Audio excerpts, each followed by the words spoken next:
Your brother is the new CEO. 5 words that erased 12 years of my life. I can still see my father's smile as he delivered the news.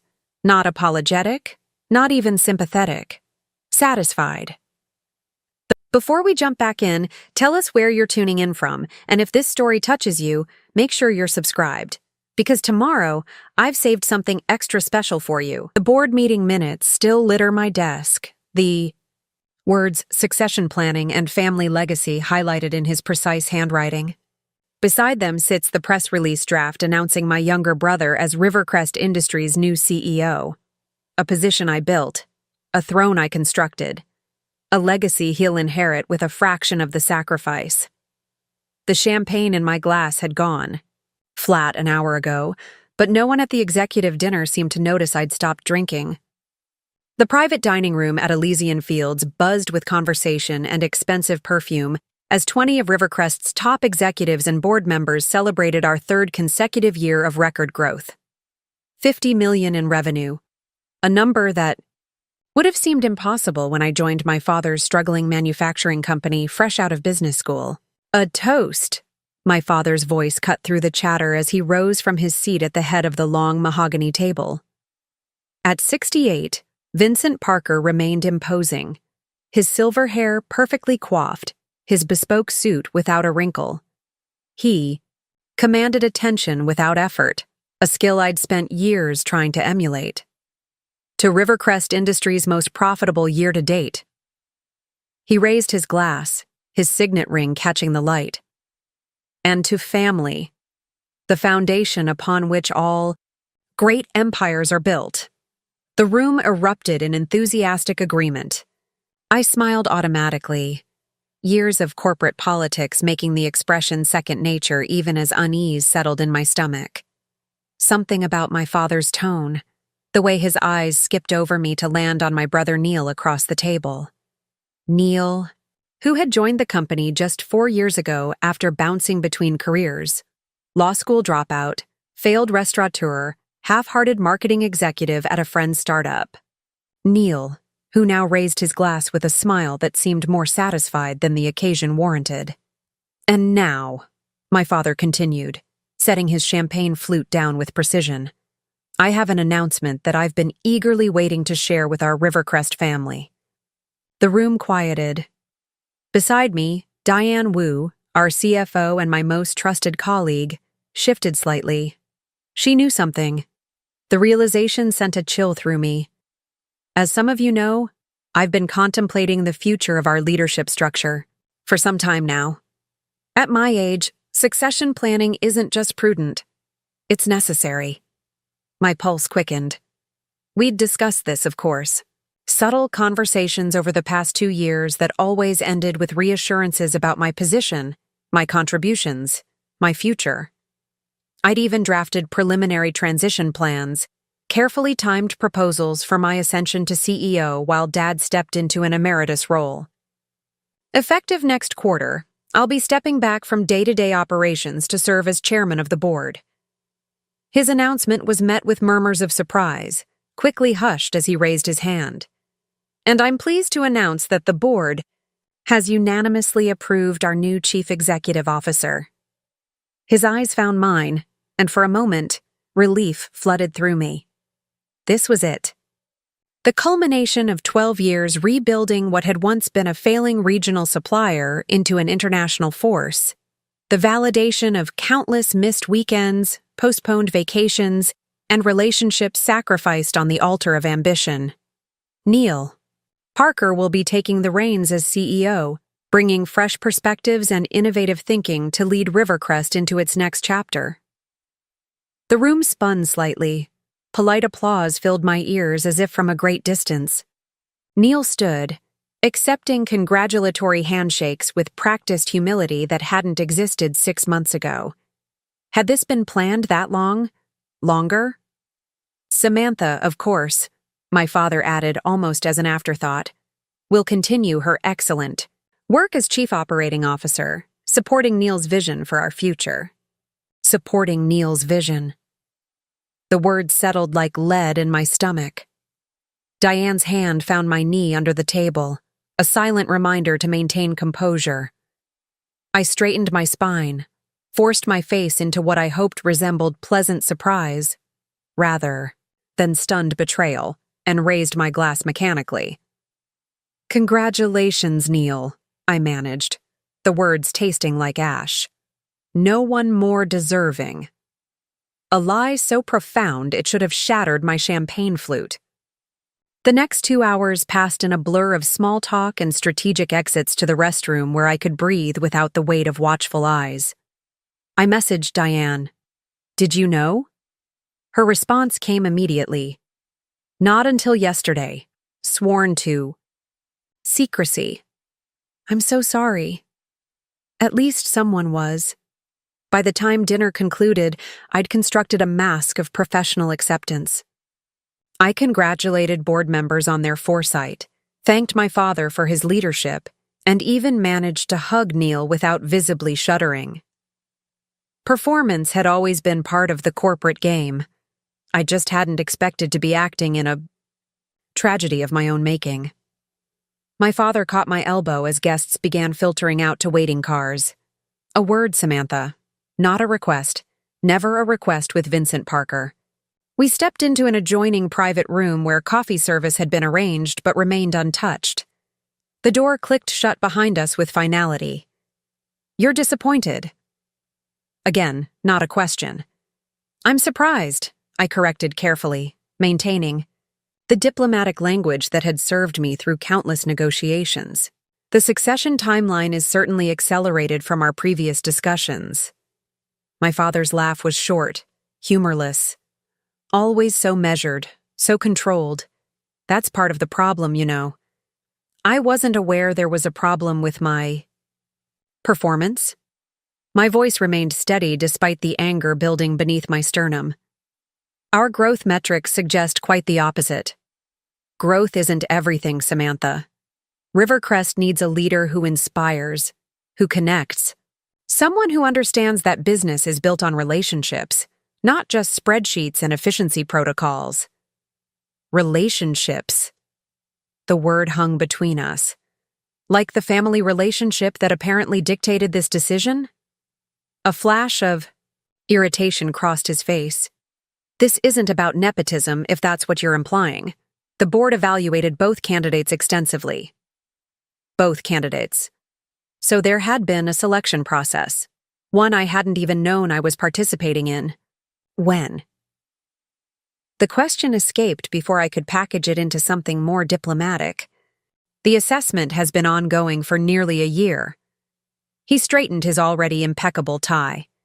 "Neil has shown remarkable leadership potential, particularly in developing client relationships and presenting our vision to stakeholders."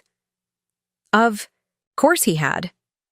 While I'd been restructuring supply chains during the pandemic, negotiating with international vendors during material shortages, and implementing the automation systems that had cut our production costs by 22%, Neil had been taking clients to golf courses and speaking at industry panels that I'd been too busy to attend.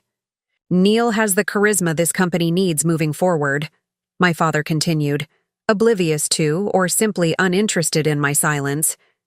"You've built an impressive operational foundation, and your continued contribution as COO is valued. You and Neil will make an excellent team."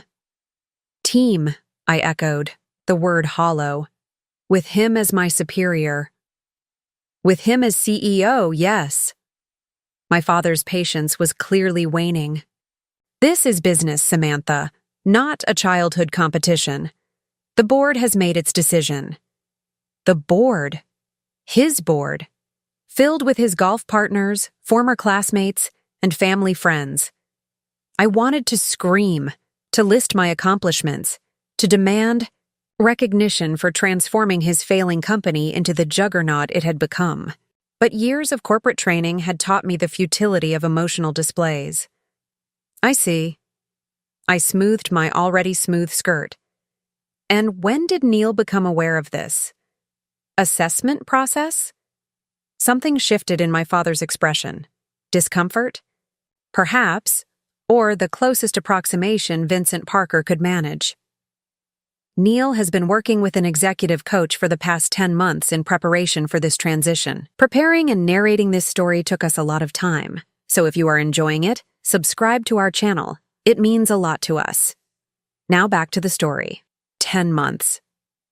While I'd been pulling all-nighters to close our largest acquisition to date, my brother had been groomed for my position. The position I'd been tacitly promised for years. That was efficient planning. I managed the understatement of my professional career. Samantha. My father's tone softened marginally, the closest he ever came to affection. This doesn't diminish your contributions. Your operational expertise is invaluable to Rivercrest. But a CEO needs certain qualities that are innate rather than earned, I supplied. Chromosomally determined, perhaps? His expression hardened. That's beneath you. Gender had nothing to do with this decision. Of course not. That would be illegal. My smile felt brittle. Just as I'm sure age discrimination wasn't a factor, despite Neil's convenient youth providing you with a much longer runway before the next succession crisis. This conversation is becoming unproductive. He checked his watch, a dismissal so familiar from my childhood it almost made me laugh. Some patterns never changed. Sleep on it. You'll see this is for the best. The transition announcement goes public next week. I expect your full support. Full support. For the brother who'd joined the company as a vice president despite zero relevant experience, whose salary had matched mine within 2 years despite my decade-long head start, who now would become my boss despite building exactly none of what he was about to inherit. Absolutely, I lied again, extending my hand formally. You have my full professional support. My father looked at my outstretched hand with momentary confusion before taking it. Even in this, he'd expected something different, perhaps dutiful acceptance, or even gratitude for keeping me in the executive suite at all. Good. He nodded, already mentally moving to his next task. The press release drafts are with communications. Review them tomorrow, would you? Your perspective would be helpful. My perspective, on the announcement of my own supersession. Of course. I gathered my purse and wrap, anxious now to escape before my carefully constructed composure cracked. Good night, Dad. The word dad, rather than father, was deliberate. A small, petty reminder of the personal betrayal layered beneath the professional one. He nodded absently, already checking messages on his phone. I made it to my car before the first tear fell. Hot and unwelcome on my cheek. I wiped it away ruthlessly. Tears wouldn't change the board's decision. Tears wouldn't erase a year of secret evaluations and preparations. Tears wouldn't undo decades of watching my father choose my brother, despite every metric suggesting he should choose differently. But as I drove away from Elysian Fields, the restaurant's pretentious name suddenly ironic. Something else replaced the tears. Something colder, clearer, and infinitely more dangerous than sadness. I pulled into the empty Rivercrest parking lot, just after midnight, using my executive access card to enter the darkened building. My office looked different in the dim emergency lighting, less like a place of triumph and more like a crime scene. Years of sacrifice reduced to leather furniture and deal tombstones. The Employee of the Year trophy gleamed dully on its shelf. Corporate Consolation Prize. I sat at my desk and opened my laptop, navigating to a folder labeled Contingency, Planning. Inside were documents I'd prepared 6 months ago when the first whispers of my brother's abnormally rapid advancement had reached me. Not detailed enough to be actionable yet. I wasn't that paranoid, but framework enough for what needed to happen next. I hadn't built Rivercrest into a $50 million company by being unprepared. I sent a single text message to Diane. Breakfast tomorrow, 7 a.m., the usual place. It's time for Plan B. Her response came seconds later. I'll bring the proposals and the bourbon. I smiled for the first time since the announcement. It wasn't the same smile I'd worn throughout dinner, placid, professional, practiced. This smile had edges. This smile had intent. If Vincent Parker thought the succession announcement was the end of this story, he'd vastly underestimated the daughter he'd just betrayed. I hadn't spent 12 years building an empire just to hand it over and walk away empty-handed. My brother might be getting the title, but I'd be leaving with so much more. The morning after the announcement dawned gray and drizzling, matching my mood perfectly. I arrived at Rivercrest headquarters at 5:30 a.m., an hour earlier than my usual. Early start, needing the empty hallways and silence before the inevitable whispers began. My office looked exactly as I'd left it the night before, yet somehow fundamentally changed. The same awards lined the walls, the same ergonomic chair waited behind the same custom desk I'd selected when we renovated the executive floor 3. Years ago. But now everything felt temporary, as if the room itself recognized its occupant had been demoted before actually moving. I ran my hand along the sleek conference table where I'd held countless strategy sessions, wondering how many of those strategies had included my own obsolescence. My assistant Raj arrived at 6:15, coffee in hand and blissfully unaware of last night's announcement. His cheerful, "Morning, boss," would likely be one of the last genuine ones I'd receive. By afternoon, the news would spread through the company. Like wildfire, and boss would take on a tinge of irony or worse, pity. The Tokyo distributor called, he said, setting down my coffee. They're still pushing back on the new quality control standards. Want me to set up a call? Yes, but push it to next week. I took a grateful sip of the perfectly prepared dark roast. And move my 10 a.m. with production to tomorrow. I need to work on something else this morning. Sure thing. Everything? Okay? His brow furrowed slightly. Raj had been with me for 5 years, long enough to detect when something was off.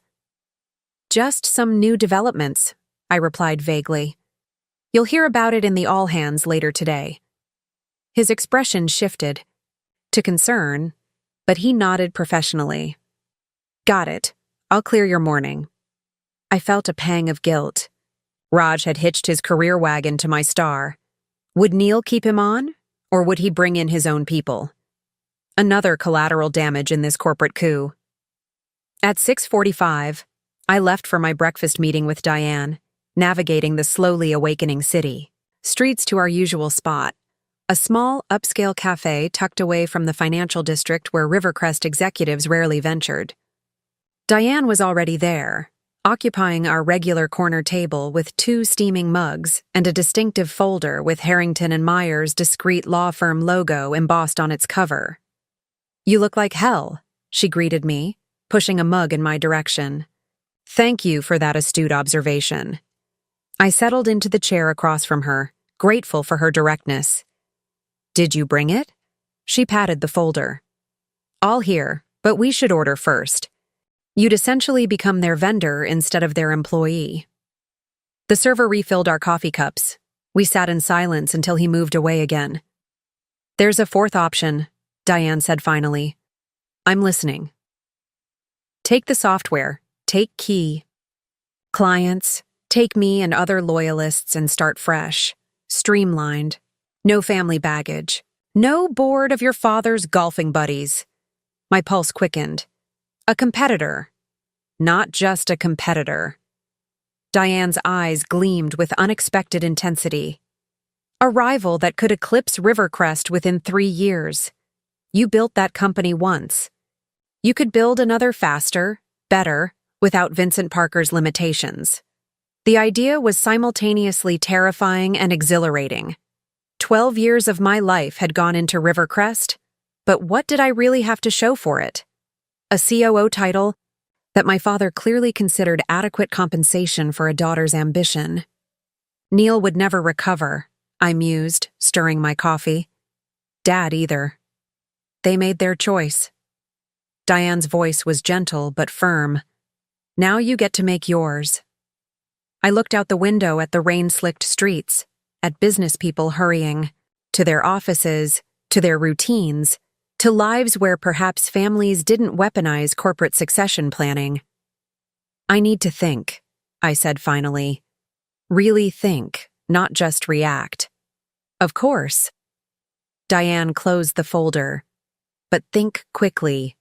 Once the announcement goes public next week, options narrow. Right now, we have the advantage of surprise." She checked her watch.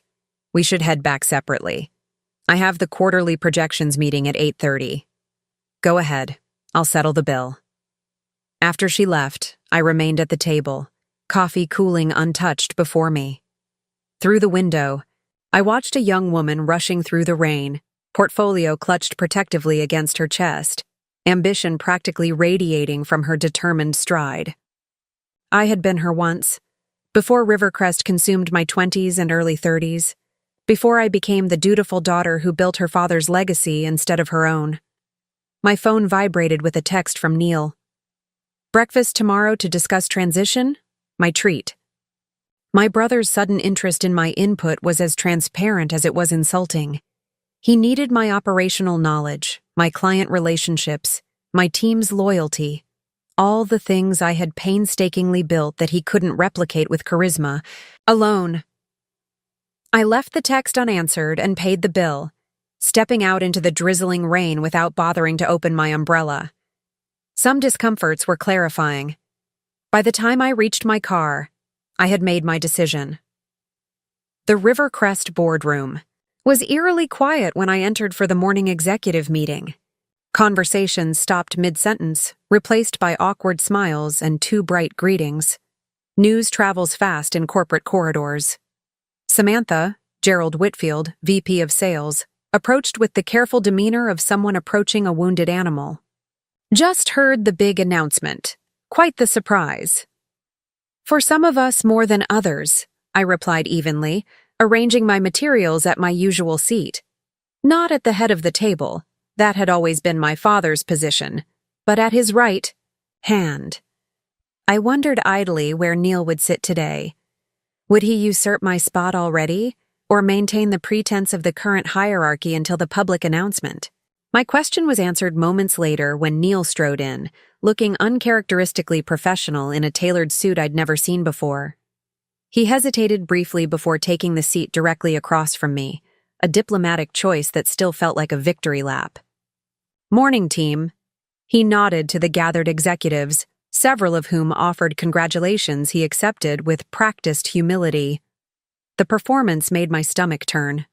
4 years ago, Neil had joined Rivercrest knowing nothing about manufacturing, operations, or our industry. I still remembered his first day. "You could at least pretend to be happy for me," Neil had said, lounging in one of my office chairs while I reviewed production reports. At 32, my brother had the relaxed confidence of someone who'd never faced real consequences for failure. "I am happy for you," I'd replied without looking up. "I'm just busy running a company." "Dad's company," he'd corrected with a smirk. "And now I'm part of it too. Vice President of Strategic Development. Has a nice ring, doesn't it?" I'd finally met his gaze. "And what exactly will you be developing strategically?" "That's the beauty of it." He'd stretched, completely at ease. "It's open-ended. Dad wants me to explore opportunities, build relationships, bring fresh thinking to the table. A job without metrics, deliverables, or specific responsibilities. A title without substance." "Just stay out of operations," I'd told him, returning to my reports. "We're implementing the new ERP system next quarter, and I don't need complications." Always so serious, Sam. He'd stood to leave, straightening the designer tie that cost more than most factory workers made in a week. "That's why Dad asked me to join. Says the company needs some personality at the top." I should have recognized the warning signs then. The boardroom filled as the remaining executives arrived. My father entered last, commanding immediate attention. He surveyed the room with satisfaction before taking his seat. "I assume by now everyone has heard our exciting news," he began without preamble. Neil's appointment as CEO represents an important evolution for Rivercrest as we look toward the future. Murmurs of agreement rippled through the room. I kept my expression neutral, aware of watchful eyes gauging my reaction. We'll discuss transition details and make the formal announcement next week, my father continued. For now, let's proceed with regular business. Samantha, the quarterly operations review? I stood and presented the numbers methodically. Production, efficiencies, supply chain optimizations, labor cost reductions. The same impressive metrics I'd delivered quarter after quarter, building Rivercrest's reputation for operational excellence. The foundation upon which my brother would now stand and claim the view. Through my presentation, I caught occasional glances between my father and Neil, small nods of approval, private smiles of satisfaction. A language of shared understanding from which I had always been excluded. It hadn't always been this way. There was a time when my father's approval had been attainable, when his pride in my accomplishments had seemed genuine. I don't understand why you want to waste your MBA on this, my mother had said 12 years ago, gesturing around our family living room where my father had spread financial statements across every surface. Rivercrest is barely staying afloat. You could have your pick of consulting offers. At 25, fresh out of business school, I'd been determined to prove my worth in the most challenging environment I could find. A failing family business. It's not a waste, I'd insisted. Dad needs help, and I understand manufacturing systems. This is what I trained for. Your father has never taken advice from anyone, my mother had warned, her voice tinged with the weariness of their recent separation. Especially not from women. But she'd been wrong, at least initially. My father had been desperate enough to listen when I'd outlined my plans for modernizing Rivercrest's outdated production facilities. He'd reluctantly approved my proposal to refinance, reinvest, and restructure, though not without making me prove each concept twice over. If this fails, he'd warned, we lose everything. The Parker name means something in this industry. It will mean even more when we're leading the market, I'd promised. For 3 years, I'd worked 18-hour days, sleeping on a cot in my office during implementation crises, sacrificing friendships and relationships for the sake of the company. My father had watched with growing respect as orders increased, costs decreased, and Rivercrest gradually climbed from regional obscurity to industry recognition. You remind me of myself at your age, he'd told me on the day we'd celebrated our first $1 million month. Unstoppable. It had been the highest praise he could offer, and I'd basked in it, believing I'd finally broken through the invisible barrier that had always existed between us. Believing I'd finally proven I was more than just his daughter. I was his successor. Excellent numbers as always, Samantha. My father's voice pulled me back to the present as I concluded my presentation. Neil, perhaps you'd like to share some thoughts on our strategic direction given these results. And just like that, my detailed operational review became a platform for my brother's vague visionary statements about synergies and holistic market approaches that somehow earned thoughtful nods from the same executives who scrutinized my every forecast decimal point. The meeting continued with routine updates from other departments. I contributed where necessary, but otherwise remained silent, watching dynamics I'd never fully noticed before. How my father deferred to Neil's opinions, how certain executives, particularly those closest to retirement, aligned their comments. With Neil's perspectives, how easily the room accepted this new reality. As the meeting concluded, my father announced, Neil and I have calls with our top 3 clients this afternoon to share our transition news personally. Samantha, we'd like you to join the Peterson Global call at 2. They've always appreciated your attention to their operational requirements. Translation. Peterson Global, our largest client, might be alarmed by the leadership change, and they needed me to reassure them that service wouldn't suffer. I was being trotted out as the reliable workhorse while Neil was presented as the visionary new leader. Actually, I said, gathering my materials, I have a conflict at 2. The automation system review with the development team can't be rescheduled. A small lie. The review could absolutely be rescheduled, but I needed that meeting for what I was planning next. My father frowned. This is more important than a routine system review. Is it? I met his gaze directly. The automation system that increased our production capacity by 40% while reducing costs by 22% seems pretty important to Peterson Global's delivery schedule. A flash of annoyance crossed his face at the public challenge. Fine. Neil and I will handle it. As the room emptied, Neil approached, his expression conciliatory. About that breakfast to discuss transition. Can't do it, I interrupted. Schedule's packed this week. Sam, don't be difficult. His voice lowered. This is happening whether you like it or not. Wouldn't it be better to work together? I studied my brother, the easy charm, the practiced sincerity.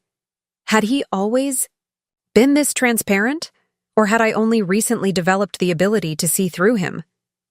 You know what's interesting, Neil? I kept my voice light, conversational. In 4 years, you've never once asked me how the automation system actually works. Not once, yet it's the cornerstone of Rivercrest's competitive advantage. Confusion flickered across his face. That's your domain. Operations. Yes, I smiled thinly. My domain. I left him standing there, perplexed by a conversation whose significance he couldn't yet grasp. In my office, I closed the door and texted Diane. I've decided. Option 4. How quickly can we move? Her response was immediate. Already working. On it. Meeting with Harrington and Myers at noon. Need anything else? I glanced through my office window to where my father and Neil stood in the hallway, heads bent together in conversation. The two Parker men, planning a future built on foundations they hadn't laid, secured by systems they didn't understand, dependent on loyalty they hadn't earned. Yes, I typed. Find out who owns the client relationship contracts. Specifically, if they're with Rivercrest Corporate or with the named executive contacts. The question might seem technical, even mundane, but in business, details determine destinies. And I had always excelled at details. The development team's conference room was tucked away on the 3rd floor, deliberately isolated from the executive. Suites. I'd designed it that way years ago, a dedicated space where innovation could happen without constant oversight or interruption. Today, that separation would serve a different purpose. 5 people waited inside. Eliza Mercer, our lead software architect, Raj, my assistant, Diane, and 2 developers I'd personally recruited from MIT 3 years earlier. All people I trusted.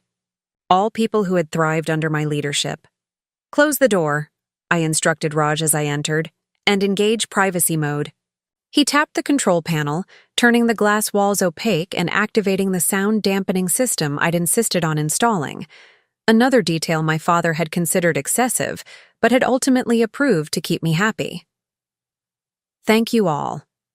For coming on short notice, I began, taking a seat at the head of the table. What I'm about to discuss requires absolute confidentiality.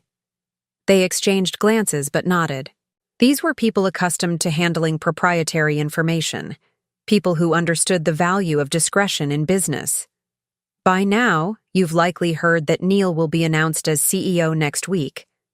Expressions ranged from surprise to confusion to poorly concealed indignation.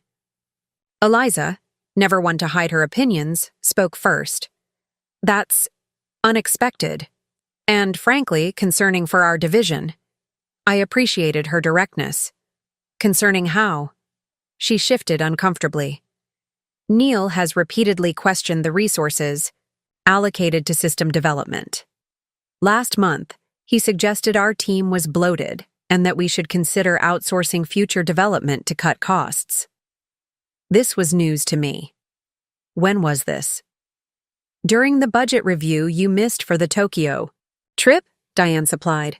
I countered that the ROI on in-house development has been proven repeatedly, but Neil seemed unconvinced. Pieces clicked into place. My brother wasn't just aiming for my job, he was already working to dismantle parts of my legacy. That brings me to why we're here, I said, opening my laptop. The proprietary automation system, officially known as Rivercrest OS but internally called Heisman, represents the single most valuable intellectual property this company possesses. I brought up the original development contracts on the EE screen. Eliza, can you explain to everyone how the ownership of this system is structured? Eliza straightened. As lead architect, she'd been present for every legal discussion surrounding the system's development. The core architecture and implementation rights are personally held by Samantha, she explained, with Rivercrest holding an enterprise license for usage. This arrangement was established to protect the system if Rivercrest was ever acquired, ensuring the technology couldn't be exploited by a parent company without proper compensation. That was the official reason, I confirmed. But there was another purpose that seemed merely theoretical at the time. I pulled up another document, the license agreement with its carefully worded termination clauses. If leadership changes occur without consent of the intellectual property holder, I continued, highlighting the relevant section, the license can be revoked with 30 days' notice. Silence fell over the room as implications became clear. Raj was the first to break it. You're leaving Rivercrest, he stated flatly. Not a question. I'm considering my options, I answered carefully. And I need to understand exactly where everyone in this room stands before making final decisions.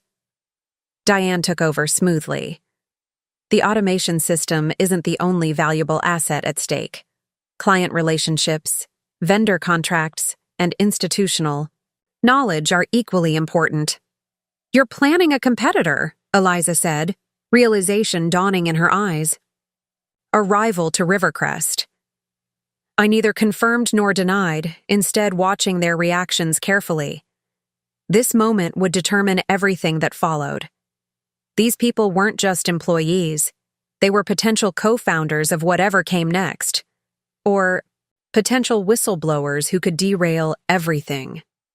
Before anyone responds, I said, I want to be absolutely clear. I'm not asking anyone to break contracts, violate non-competes, or do anything legally questionable. I'm simply assessing possibilities. Non-competes are state-specific and often unenforceable, one of the MIT developers, Ben, offered unexpectedly.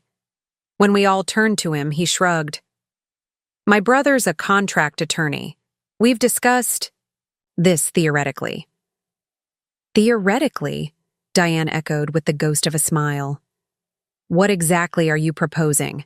Raj asked, ever practical. I took a deep breath. Until this moment, I could have backed away, could have convinced myself to accept the COO position under Neil, could have found ways to rationalize staying. But articulating the plan aloud would cross a line from which there would be no return. I'm proposing we start fresh, I said finally. A new company focused on advanced manufacturing automation. Not just using the system, but licensing it to others. We'd leverage our expertise, our relationships, and yes, the proprietary technology I developed. And our first client would be Rivercrest, Eliza deduced, who would suddenly need to license back their own operational backbone. If they choose to, I corrected. They could also attempt to replace it, though that would take years and millions in development costs. The room fell silent again as each person calculated risks and rewards, loyalty versus self-preservation. I didn't push. This decision couldn't be coerced. It had to be freely given. Surprisingly, it was Raj who broke the silence. I've updated your resume 4 times in 6 years, he said. Each time you received offers with significant increases in compensation and authority. Each time you stayed out of loyalty to the company your grandfather started, that your father grew, that you were presumably being groomed to lead. He met my gaze directly. That loyalty was never reciprocated. I'm in. the technical challenges of scaling the system for multiple clients would be significant, Eliza mused, but her eyes showed excitement rather than hesitation. We'd need to rebuild certain components from the ground up. It would be fascinating work.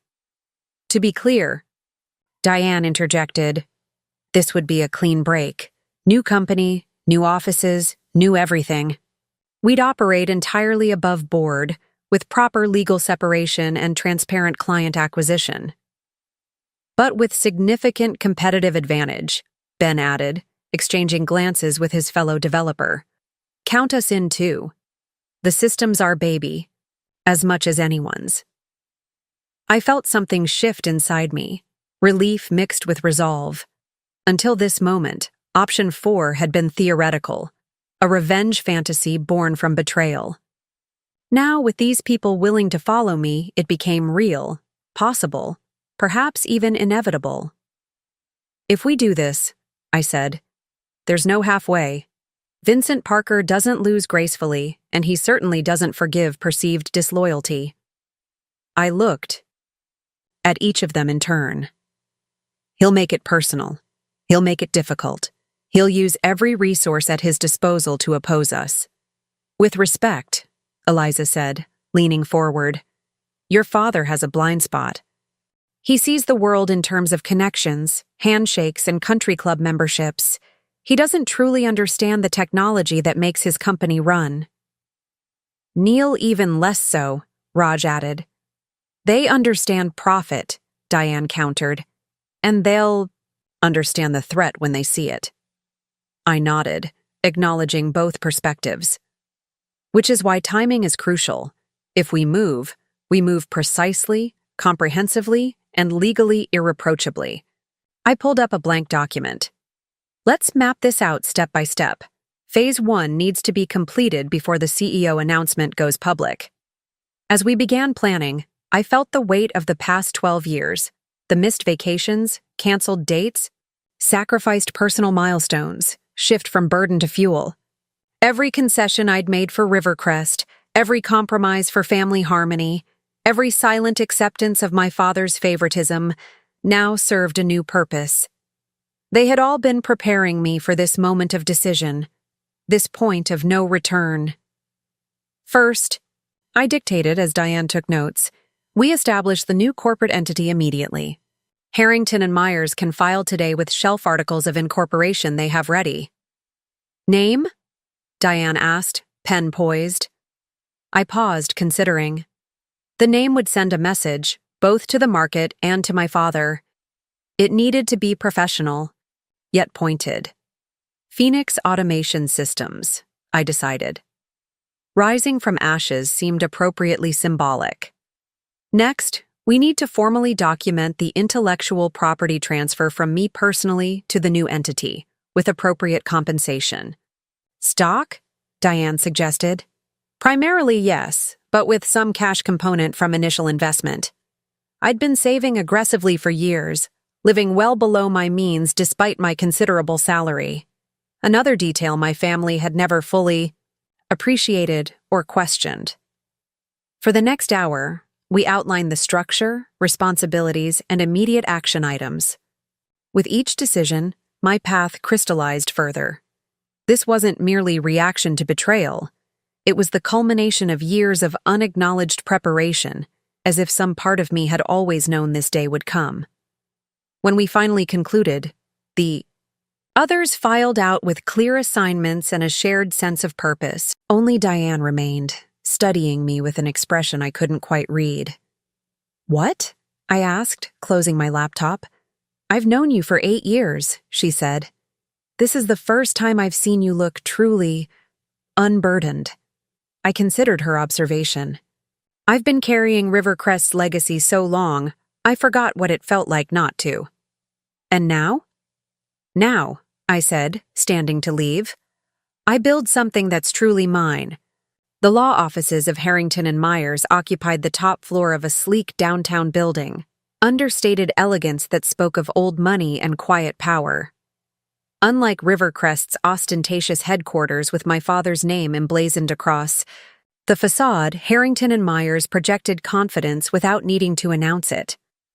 Patricia Harrington herself met me in the reception area, her silver hair cut in a precise bob that matched her reputation for razor-sharp legal precision. "Samantha," she greeted me warmly but professionally. "Right this way."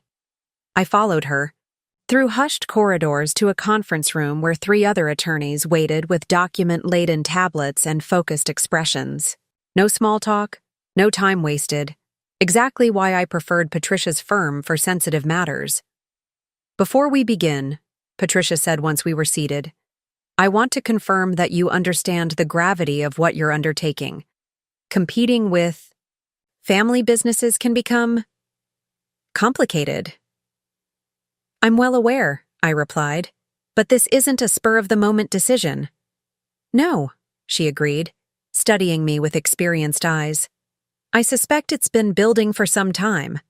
Let's ensure it's executed correctly." For the next 2 hours, we meticulously reviewed incorporation documents, intellectual property transfers, licensing frameworks, and employment contracts.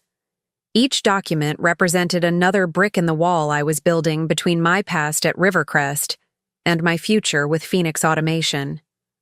"The non-compete in your employment contract," one of the junior attorneys noted, "specifically prohibits working for or establishing a competing manufacturing company within 100 miles for 2 years after termination. Which is why Phoenix isn't a manufacturing company," I countered. "We're a technology company providing automation solutions. We don't produce physical goods." Patricia's smile was subtle but approving. "Additionally, the non-compete was revised 3 years ago when you received your last promotion. The language is specific to traditional manufacturing, not software or technology services. Another instance where my father's outdated understanding of business had created an exploitable gap. Vincent Parker saw manufacturing through the lens of his generation: factories, assembly lines, tangible products. The digital infrastructure that actually drove modern production was, to him, merely a support function rather than the core value proposition it had become." "What about client relationships?" I asked. "That's where this could get messy." Patricia nodded to another attorney who pulled up the relevant documents. "We've analyzed the client contracts. Most are with Rivercrest Corporate, as expected. However, 5 major clients have additional consulting agreements directly with you, personally." This was news to me. "Explain." "When you implemented the automation system, these clients contracted separately for your expertise in optimizing their own production processes. These agreements were structured as personal consulting contracts, not as Rivercrest services. I vaguely remembered signing those documents years ago, viewing them as formalities to satisfy legal requirements rather than consequential contracts. Diane had handled the details, as usual. So I could continue those consulting relationships independently? With certain parameters, yes. You couldn't solicit them to abandon Rivercrest entirely, but you could maintain the advisory relationship on automation optimization. A small advantage, but potentially significant. These 5 clients represented nearly 40% of Rivercrest's revenue. Having a direct, contractual relationship with them provided a legitimate channel of communication that wouldn't violate non-solicitation provisions. "There's something else," Patricia said, her tone shifting slightly. "During our due diligence, we discovered an interesting detail about Rivercrest's ownership structure." She slid a document across the table, a share certificate I'd never seen before. "This is a 5% equity stake in Rivercrest Industries, issued to you on your 10-year work anniversary. It appears your father never actually delivered the certificate to you, but the shares were properly registered with the corporate secretary." I stared at the document, memories flooding back. There had been a small ceremony, congratulatory speeches, a plaque, but no mention of actual equity. My father had spoken vaguely about recognizing my contribution to the company's value, but had never clarified what that recognition entailed. "I didn't know," I said quietly. Most people don't read the fine print on ceremonial occasions, Patricia observed dryly. Nevertheless, you own 5% of Rivercrest Industries, which provides certain minority shareholder rights under state law, including access to corporate books and records, the right to attend all shareholder meetings, and protection against actions that specifically devalue your shares. The implications slowly crystallized.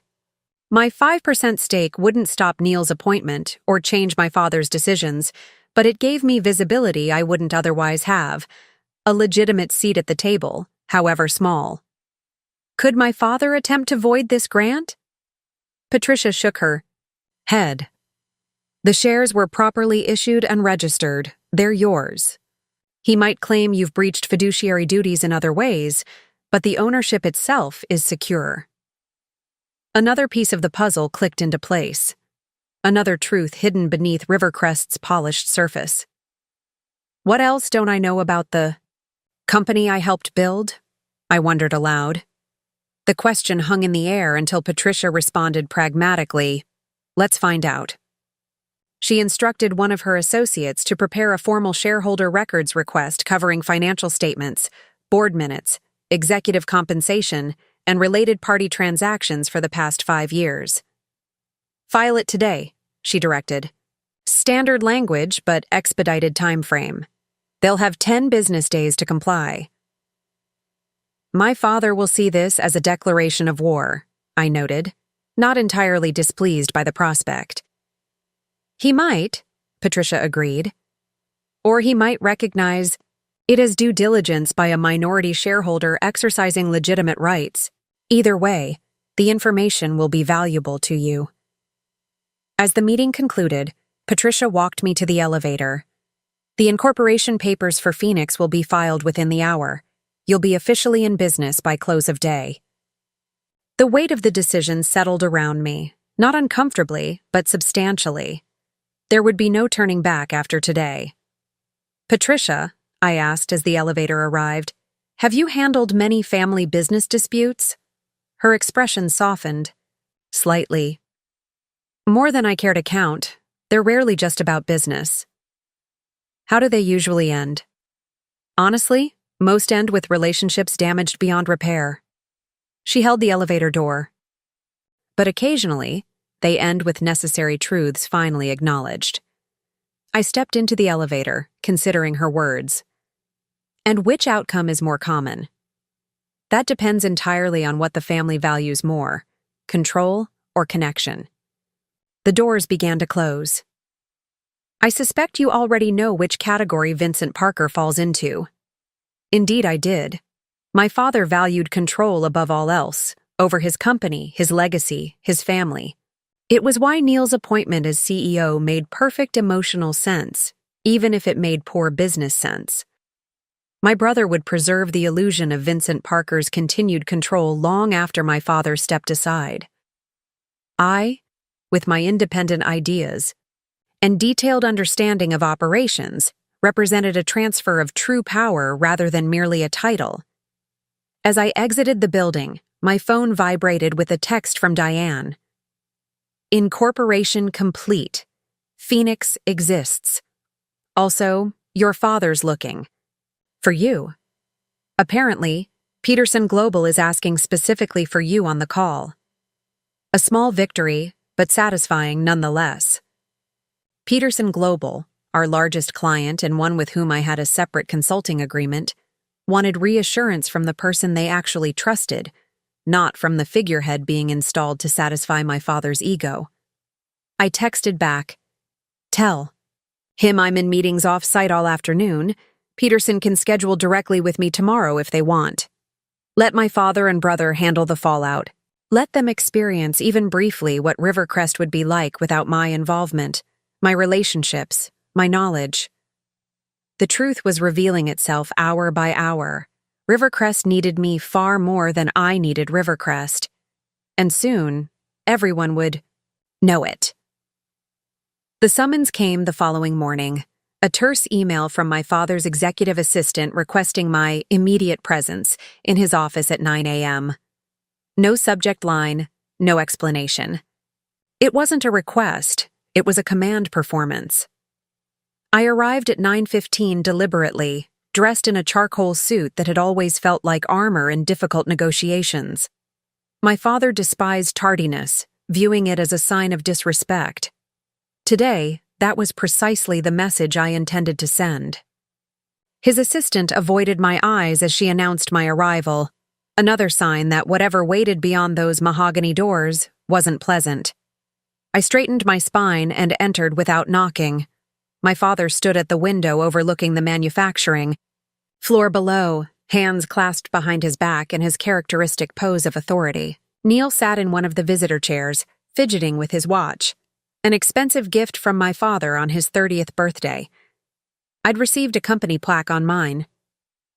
"Close the door," my father instructed without turning. I did so, but remained, standing. Small assertions of independence. These were my new currency. "Would you care to explain this?" He turned finally, gesturing to a document on his desk. Even from several feet away, I recognized the shareholder records request filed by Patricia yesterday. News traveled fast, especially when it threatened the status quo. "It's exactly what it appears to be," I replied evenly. "A standard records request from a minority shareholder." Neil's head snapped up. "Minority shareholder? Since when?" "Since approximately 2 years ago," I answered, addressing him directly. "Though I only learned about it yesterday myself. It seems Dad registered shares in my name but never actually informed me of the equity grant." "It was intended as a surprise for your 15th anniversary with the company," my father interjected. His tone clipped. "Obviously, circumstances have changed." "Obviously," I echoed. "Though legally, those shares are still mine, along with the rights they confer." My father's jaw tightened. He hated being outmaneuvered almost as much as he hated displaying emotion. "This aggressive posturing is beneath you, Samantha. If you had questions about the company's records, you could have simply asked." Like I asked about the CEO succession planning, or the year-long evaluation process I wasn't informed was happening. I maintained a professional tone despite the anger simmering beneath. "Forgive me if I've learned that formal channels are necessary when dealing with Rivercrest leadership." Neil shifted uncomfortably. "Sam, this is getting out of hand. We're family." Interesting how family becomes relevant when it's convenient. I finally took a seat, crossing my legs casually. It wasn't a consideration when decisions were being made about the company's future. My father moved behind his desk, assuming the position of power he preferred for difficult conversations. "Your records request will be fulfilled within the statutory time frame." Was there anything else? His dismissive tone was so familiar, the same one he'd used throughout my childhood when ending conversations that displeased him. But I wasn't a child anymore, and this conversation was far from over. "Actually, yes. I'd like to discuss the automation system." A flicker of annoyance crossed his face. "What about it?" "I've been reviewing the licensing agreement between myself and Rivercrest." I removed a folder from my briefcase, opening it deliberately. There are certain provisions regarding leadership changes that require attention. Neil leaned forward. "What is she talking about?" My father's expression remained impassive, but I caught the slight tightening around his eyes. He understood immediately what I was implying. "The system is company property, developed on company time with company resources. The core architecture and implementation rights are my intellectual property," I corrected, "properly registered and protected. Rivercrest holds a usage license with specific terms and conditions." I slid the relevant document across his desk, the same one Eliza had referenced in our meeting. "This is absurd," my father dismissed without even glancing at the paper. "No court would uphold such an arrangement." "Patricia Harrington disagrees." I let the name hang in the air, knowing my father respected and feared her reputation, as does the intellectual property division at Mercer and Williams. I named another prestigious firm, one Rivercrest had used for patent matters in the past. For the first time, uncertainty flickered in my father's expression. What exactly are you suggesting? I'm not suggesting anything. I'm stating facts. The automation system that runs this entire operation, that enabled our expansion to $50 million in revenue, remains my intellectual property. Rivercrest's license to use it is contingent on conditions that are about to be violated. Neil stood abruptly. Is this blackmail? You're threatening to what? Disable our systems if you don't get the CEO position. I've never asked for the CEO position, Neil. I met his gaze calmly. Not once. I simply expected professional consideration based on performance rather than familial preference. This is what it's always been about with you. My father cut in, his voice hardening. Resentment. Competition with your brother. You've never seen the bigger picture. The bigger picture, I repeated, letting out a small, incredulous laugh. Do either of you actually understand how the automation system works? Could you explain to Peterson Global or Axiom Manufacturing or any of our top clients exactly what happens when they submit an order through our proprietary platform? Their silence was answer enough. I built that system. I established those client relationships. I restructured our entire operation from a failing regional manufacturer to an industry leader. I leaned forward slightly. That's not resentment. Talking. That's verifiable fact. My father's expression darkened. And now you intend to hold the company hostage unless we reconsider Neil's appointment. You misunderstand me. I gathered my materials, preparing to leave. I'm not asking you to reconsider anything. The decision has been made, and I accept it completely. Confusion crossed both their faces. Then what? Neil began. I'm resigning. Effective immediately. I placed my resignation letter on the IE desk.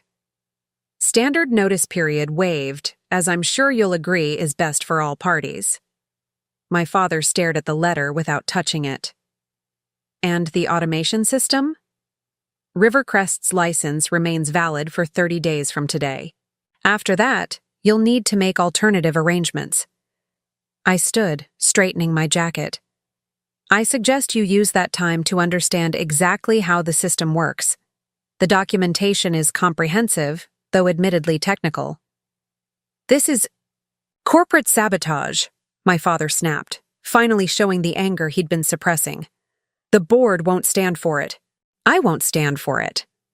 It's business, I corrected him. Something you taught me from childhood takes precedence over personal feelings.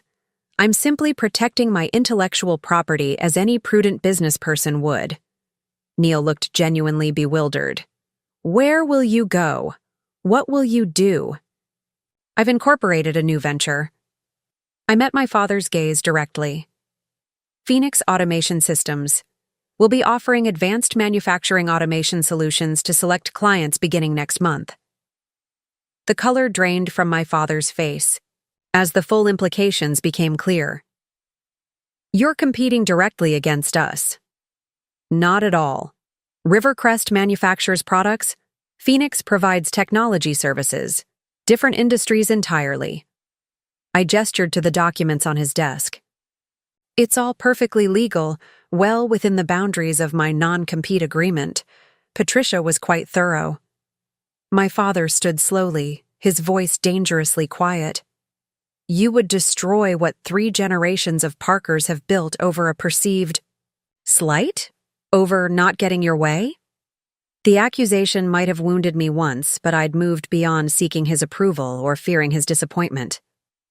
I'm building something new, I replied simply. Just as you did when you took over from grandfather. Just as you're allowing Neil to do now. The only difference is that I'm doing it without the advantage of inheriting a pre-existing company. I moved toward the door, then paused. One more thing.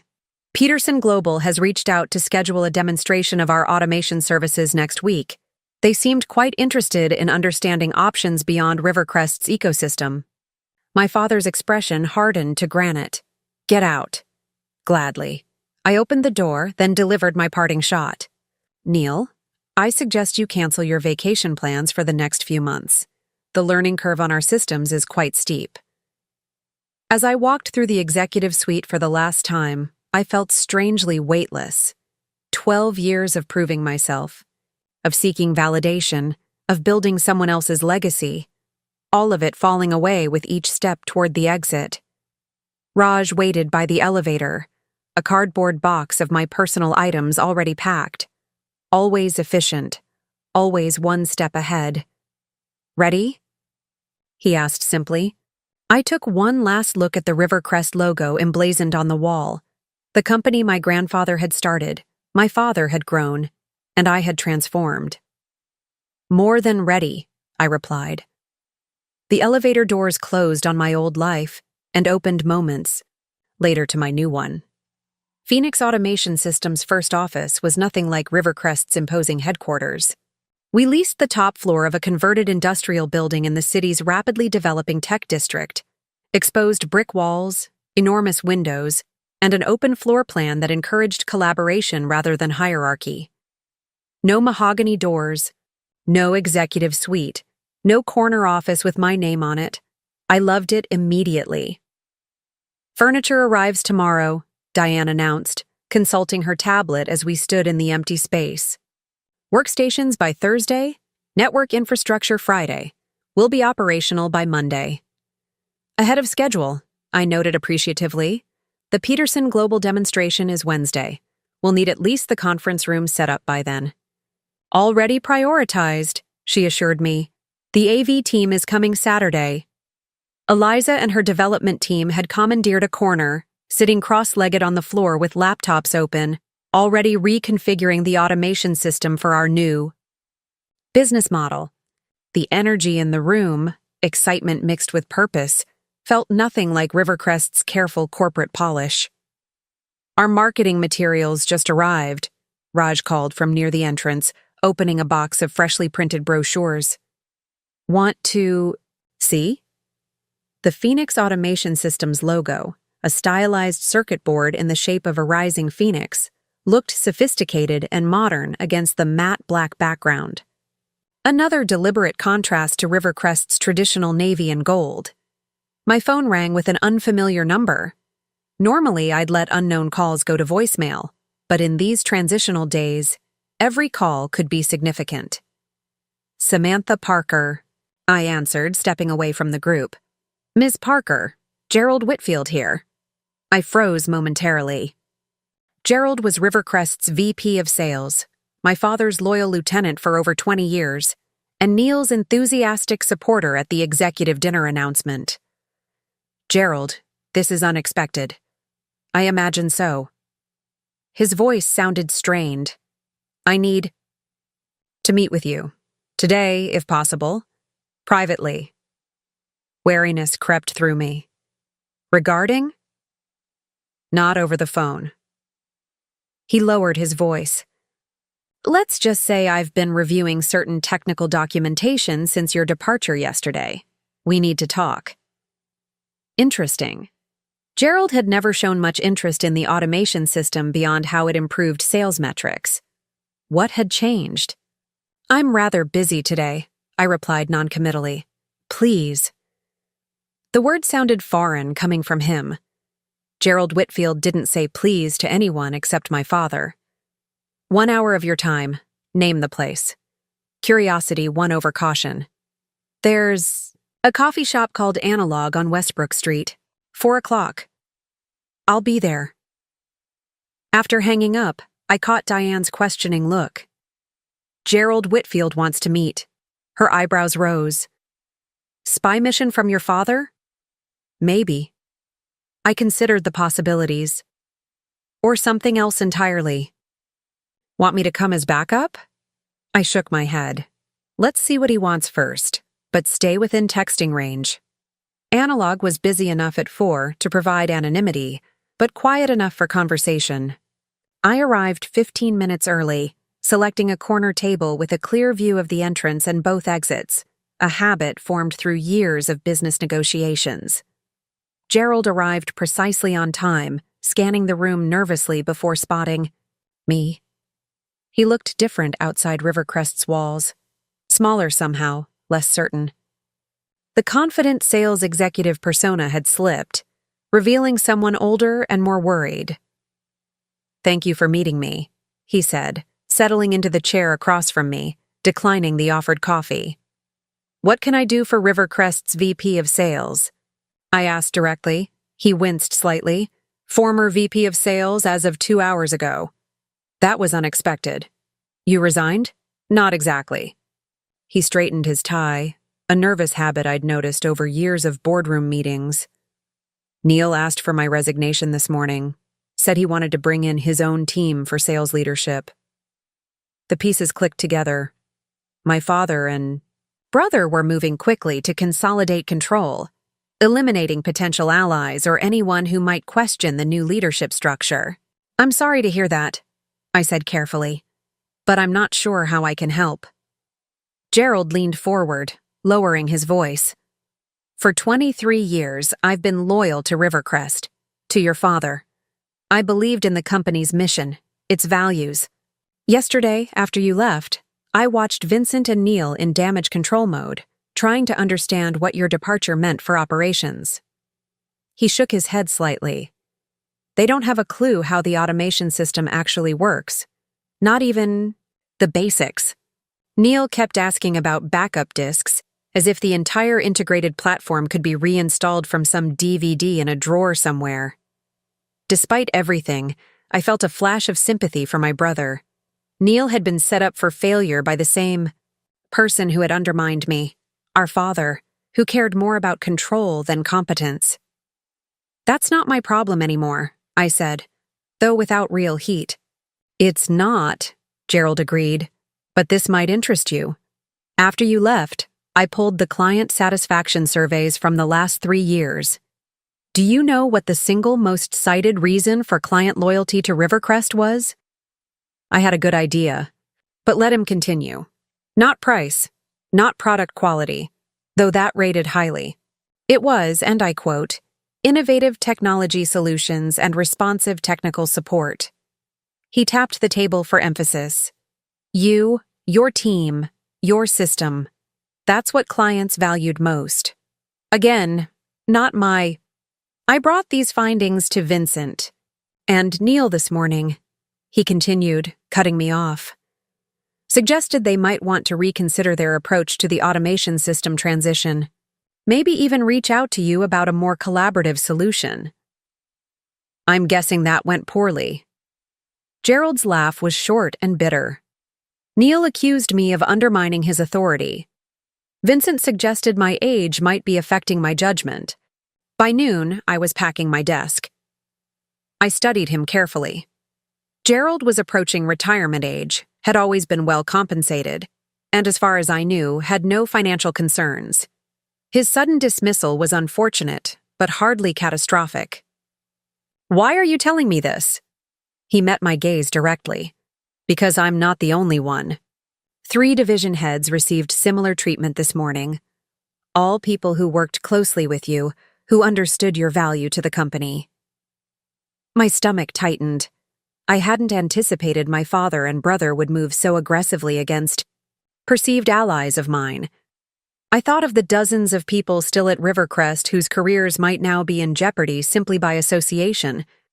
"That's concerning," I admitted, "but still doesn't explain why you wanted to meet." Gerald reached into his jacket, removing a folded document. "The client list you see here represents approximately 35% of Rivercrest's current revenue. All of them have worked directly with me for years. All of them have expressed specific appreciation for the automation platform you developed." He slid the paper across the table. "And none of them have exclusivity agreements that would prevent them from working with another vendor." I stared at the document without touching it, understanding exactly what he was offering. "You want to join Phoenix?" He nodded once. "With my client relationships and your technology, we could transition a significant portion of Rivercrest's business. Within months, not years." The proposition was more aggressive than anything I'd planned. Taking the automation system was one thing. Actively poaching a third of Rivercrest's clients was another entirely. It would devastate the company my grandfather had founded, potentially putting hundreds of jobs at risk. "Gerald," I said slowly, "why would you do this? You've been loyal to my father for decades."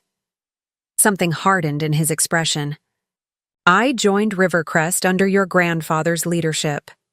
He valued people based on performance, not personal loyalty tests. Vincent changed that culture gradually, but it was still a place where excellence mattered." He gestured to the document. "What happened yesterday, and today, makes it clear that's no longer the case." I considered his words carefully. Was this a genuine offer from someone whose professional values had been violated? Or an elaborate trap orchestrated by my father to catch me in legally questionable behavior? "I need to think about this," I said finally. "Of course." He stood to leave. "My contact information is on the last page, but don't think too long. Neil has already scheduled meetings with my client list for next week." After he departed, I sat motionless, staring at the list of clients, companies I had worked with. Personally, over the years, relationships I had helped nurture alongside Gerald. The potential advantage they represented was significant, perhaps game-changing for Phoenix's launch. But the risk was equally substantial.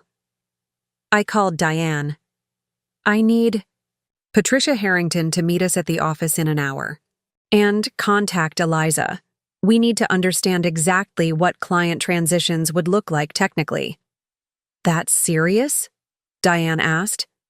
"That complicated," I corrected, gathering my things. "We have an unexpected opportunity, or possibly a serious problem." As I navigated back toward our new office, I realized that my father's aggressive response had created something I hadn't anticipated. Allies beyond my immediate circle. People who recognized that Rivercrest's success had never been about the Parker name alone, but about the systems, relationships, and expertise that actually drove the business forward.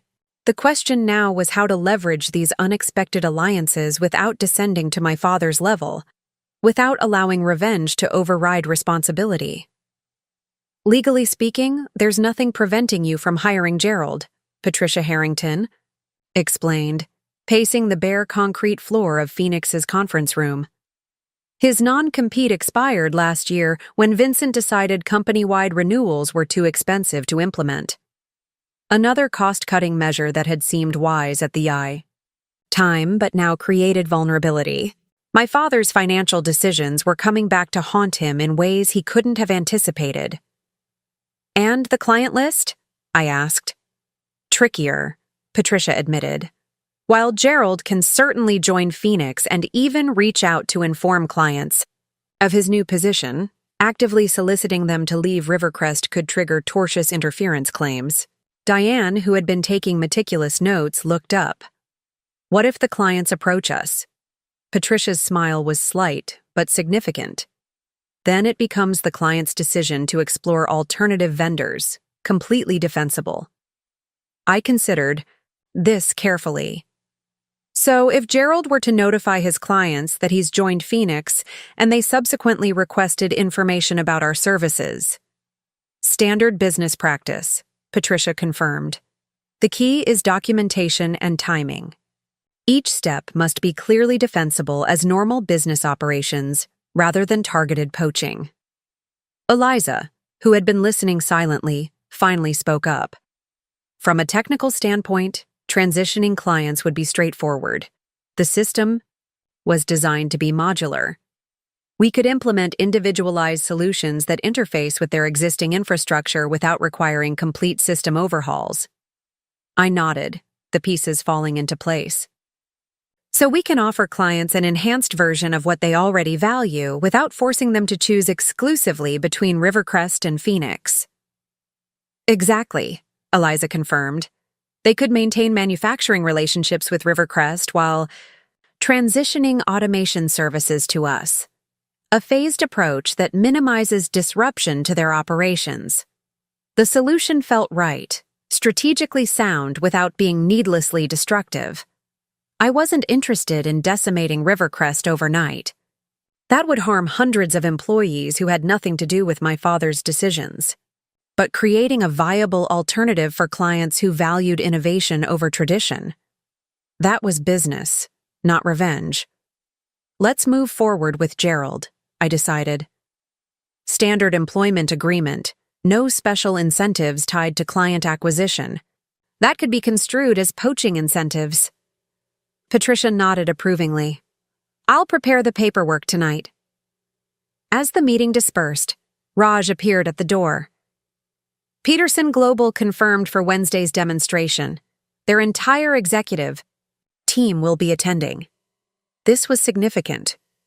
Peterson typically sent mid-level managers for vendor presentations, reserving executive attendance for established partners.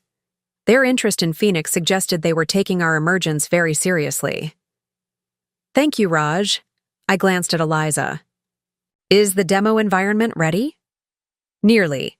We're implementing the enhanced production sequencing module tonight.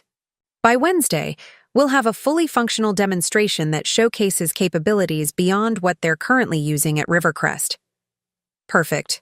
I turned to Diane. Where are we on staffing? Beyond Gerald, what's our recruitment strategy? She consulted her tablet.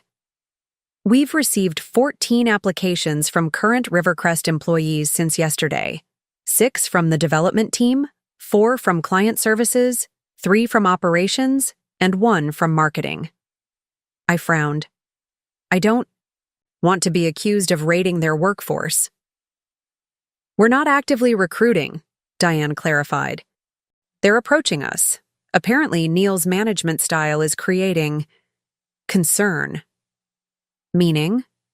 He's instituted daily reporting requirements for all departments, questioning decisions that were previously within departmental authority, and has twice mentioned the possibility of outsourcing development work to cut costs. Classic insecurity behaviors from someone promoted beyond their competence. Neil was grasping for control without understanding what he was controlling. Process the applications according to our established criteria, I instructed. No preferential treatment for ex-Rivercrest employees, but no penalties either. Merit-based decisions only. My phone rang. Another unknown number. Ordinarily, I might have let it go to voicemail, but given Gerald's unexpected approach yesterday, I decided to answer. Samantha Parker. Miss Parker, this is Elizabeth Warren from Becker and Holloway. The name of the prestigious executive search firm immediately caught my attention. Do you have a moment to speak privately? I excused myself from the room, finding a quiet corner in our still mostly empty office space. I'm listening.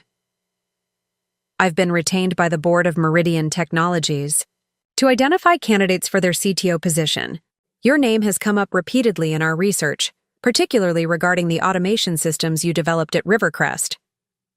Meridian was a major player in the manufacturing sector, 3 times Rivercrest's size with international operations across 12 countries. Under normal circumstances, such a call would have been flattering, perhaps even tempting. I'm flattered by the interest, I replied carefully, but I've just launched Phoenix Automation Systems. I'm not looking for new opportunities at the moment. I understand. Elizabeth's tone remained professional but persistent. However, the board specifically asked me to reach out even after learning of your new venture. They're interested in discussing potential collaboration models, including possible acquisition of Phoenix. An acquisition offer already? We'd barely opened our doors. Either Meridian was extraordinarily aggressive in their market strategy, or someone was feeding them information about Phoenix's potential impact. That seems premature, given Phoenix hasn't even officially launched our services, I observed. Perhaps. Or perhaps Meridian recognizes transformative technology when they see it. She paused meaningfully.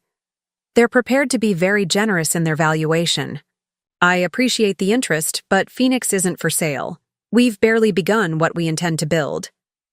Of course, but should your perspective change, the offer remains open. The board has authorized me to arrange a meeting at your convenience. After ending the call, I leaned against the wall, processing this unexpected development. An acquisition offer this early suggested Phoenix had already created significant industry ripples. It also raised an interesting question. Was this a legitimate interest in our technology, or a strategic move by a Rivercrest ally to neutralize a potential competitor before we gained momentum? Diane found me still contemplating this question. Everything okay? Meridian Technologies just made an indirect acquisition overture through Becker and Holloway. Her eyebrows rose. That's remarkably quick. Too quick, I agreed. Let's do some discrete research into Meridian's board composition and recent business relationships. I want to know if they have any significant connections to Rivercrest or my father. She nodded, already typing notes into her tablet. On it. What's your gut telling you? That we've hit a nerve, and that Phoenix might be an even more valuable proposition than we initially calculated. Back in the main workspace, I found Eliza surrounded by her development team, all intently focused on a complex schema displayed across multiple screens. Problem? I asked. She shook her head. Opportunity. We've been diagramming potential expansions to the core system architecture. If we rebuild certain components from the ground up, rather than adapting the Rivercrest framework, we could increase processing efficiency by approximately 35%. One of the younger developers, Ben, whom I'd recruited directly from MIT 3 years ago, looked up excitedly. The distributed processing model we've been sketching would also enable real-time integration with supply chain management systems in ways the original architecture couldn't support. Timeline? I asked. 2 months for core redesign. Another month for testing and integration protocols. Eliza's estimation was always precise, never promising more than she could deliver. The end result would be a system generations ahead of what Rivercrest is currently using. Resources needed?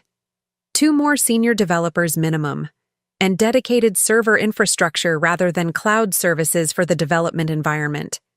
Significant investments, but potentially game-changing outcomes. This was exactly the kind of innovation I'd fought for at Rivercrest, often against my father's resistance to what he considered speculative expenditures. Draft a formal proposal with projected costs and expected outcomes, I decided. We'll review it tomorrow morning. As the afternoon progressed, Phoenix's empty space gradually transformed. Furniture deliveries arrived, IT teams installed network infrastructure, and the energy of purposeful creation filled what had been vacant. Rooms just days before. I retreated to my temporary office, a small glass-walled space that would eventually become a meeting room once our permanent layout was completed. Unlike the imposing executive suite I'd occupied at Rivercrest, this office had no impressive view, no mahogany desk, no trappings of corporate status. And yet, I felt more empowered here than I ever had in that carefully designed space. My phone buzzed with a text from an unknown number. Heard about your new venture. Impressive move. Coffee sometime? Michael Bennett. Michael Bennett, CEO of TechCore Solutions and one of Rivercrest's most formidable competitors. We'd met occasionally at industry events, but had never engaged beyond professional courtesies. His sudden interest couldn't be coincidence. The industry grapevine was clearly active, with Phoenix at the center of attention. First Gerald's approach, then Meridian's acquisition overture, now Michael's casual outreach.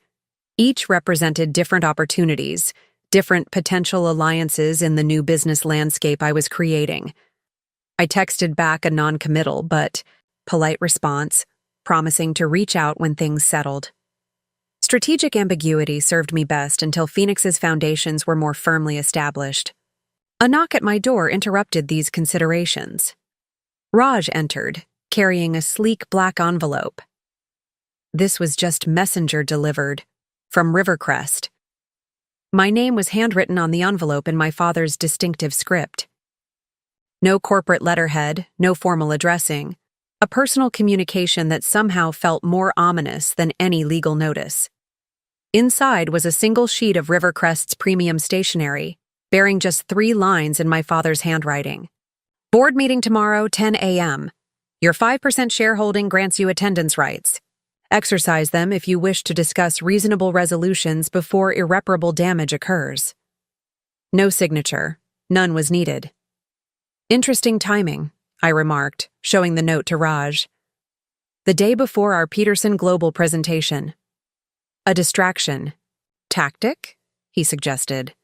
Possibly. Or perhaps he's genuinely concerned about irreparable damage. I considered the implications. Either way, it's a strategic error. How so? He's acknowledging Phoenix as a legitimate threat, elevating us from nuisance to genuine competitor in less than a week. I placed the note in my desk drawer. And he's revealed his concern, which weakens his negotiating position. Will you go? An excellent question. Attending would provide valuable intelligence on Rivercrest's response strategies and board sentiment. It would also assert my legitimate shareholder rights, establishing precedent for future involvement. However, it would also drain focus and emotional energy the day before our critical Peterson presentation. My father was undoubtedly counting on that, on my ingrained habit of responding to his summons, of prioritizing Rivercrest's concerns over my own objectives. No, I decided. Phoenix takes precedence. Patricia can attend as my proxy and provide a full briefing afterward. Raj nodded, neither approving nor questioning, simply accepting my decision with the quiet competence that made him invaluable. As he turned to leave, I added, "And Raj, make sure tomorrow's schedule includes adequate preparation time for everyone involved in the Peterson presentation. No late nights, no last-minute revisions. We present from a position of confidence, not desperation." "Already arranged," he confirmed with a slight smile. "The team knows this one matters." Left alone again, I found myself reflecting on how quickly the dynamics had shifted. A week ago, I had been Rivercrest's COO, carefully, navigating corporate politics and family expectations. Now, I was building something entirely new, making decisions based solely on what would best serve Phoenix's future rather than what would please my father or accommodate my brother. The freedom was exhilarating and terrifying. My phone buzzed. Again, my mother this time. We spoke occasionally but weren't particularly close. Her divorce from my father 15 years ago had created a distance neither of us had fully bridged. "Heard about your new venture. Your father called to warn me you might reach out for investment. Told him you've never needed his money or mine. Proud of you for standing on your own. Let's have dinner next week." The message brought an unexpected lump to my throat. My mother had always seen my independence as strength rather than defiance. In her own way, she'd been preparing me for this moment since childhood, teaching me to value my own judgment above others' expectations. I typed back, "Dinner sounds good. Much to catch up on." Another text arrived moments later, this one from a college friend who had become a respected industry journalist. Hearing rumors about a significant new player in manufacturing automation launched by a former Rivercrest executive. Care to comment? For an upcoming feature? News was spreading faster than anticipated. The industry was small, and disruption was always newsworthy. I forwarded the message to our newly hired PR consultant with a note. "Let's be strategic about this. Not looking to create unnecessary drama, but we should control the narrative." When I finally left the office that evening, the Phoenix team was still hard at work. Eliza's development group clustered around whiteboards, Diane reviewing financial projections, Raj organizing the empty space into what would soon be a fully functional headquarters. This wasn't just my company. It was becoming our company. People who had chosen to follow me not out of family obligation, but because they believed in what we were building. People whose talents had perhaps been undervalued in the rigid hierarchy of Rivercrest, but could flourish in Phoenix's more collaborative environment. The realization was both humbling and energizing. I wasn't just redefining my own professional identity. I was creating space for others to redefine theirs as well. At home, I poured a single glass of wine and settled onto my balcony with the folder of Phoenix materials we'd prepared for the Peterson Global presentation. As I reviewed the contents, I felt none of the anxiety that had accompanied similar Rivercrest presentations, no fear of disappointing my father, no pressure to justify my approaches to skeptical board members, no need to carefully manage Neil's involvement to prevent mishaps, just confidence in our offering, our team, and our vision. My phone rang again. This time a number I recognized all too well. My father. After 4 rings, it went to voicemail. Whatever he wanted to say could wait. I was done responding to summons and commands. The old Samantha, the dutiful daughter, the loyal executive, might have answered immediately, might have felt guilty for the distance growing between us, might have sought some path to reconciliation even now. But I wasn't that person anymore. Phoenix wasn't just a new company, it was becoming my new identity, an integration of professional ambition and personal autonomy I'd never fully experienced at Rivercrest. The balcony offered a perfect view of the city skyline, lights glimmering. Against the darkening sky, somewhere among those buildings stood Rivercrest headquarters, where my father was likely still working, perhaps with Neil, trying to counter a threat they hadn't anticipated and still didn't fully comprehend. And here I sat, building something they couldn't control, couldn't diminish, couldn't claim as their own. That, perhaps, was the most valuable thing I'd taken with me when I left. Not the intellectual property, not the client relationships, not even the talented team members who'd chosen to follow me.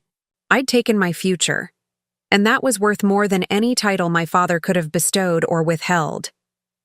The day of the Peterson Global presentation arrived with perfect symbolic timing.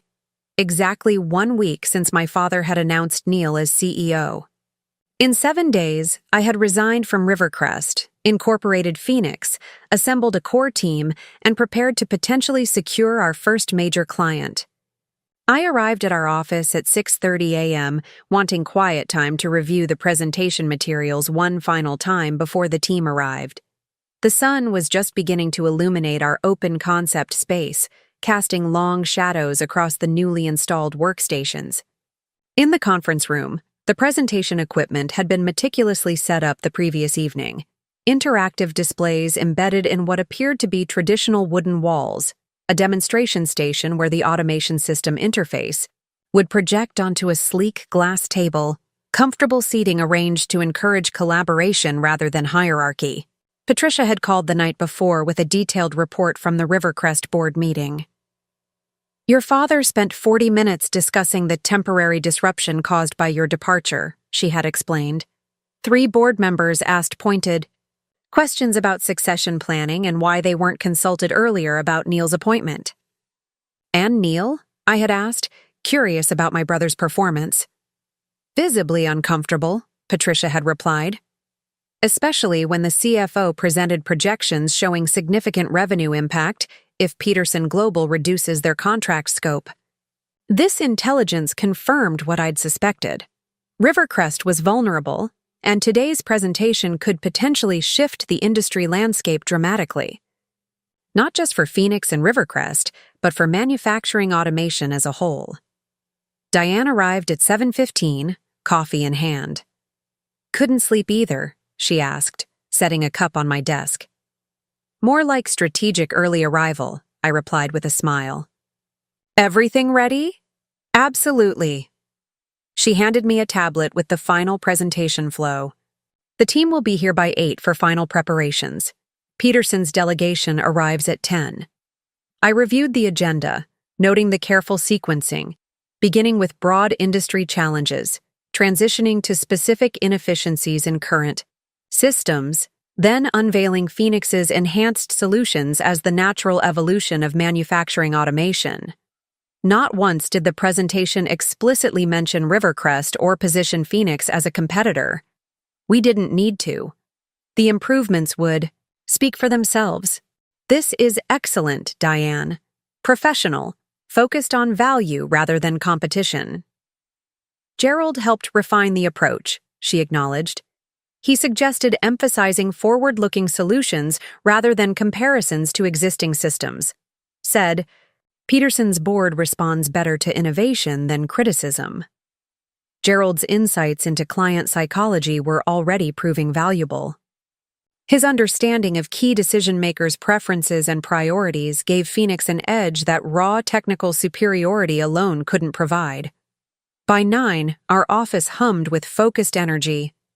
Eliza and her development team conducted final system checks, Raj coordinated with catering for the post-presentation lunch, and our newly hired staff, a mix of former Rivercrest employees and fresh talent, prepared supporting materials and reference documentation.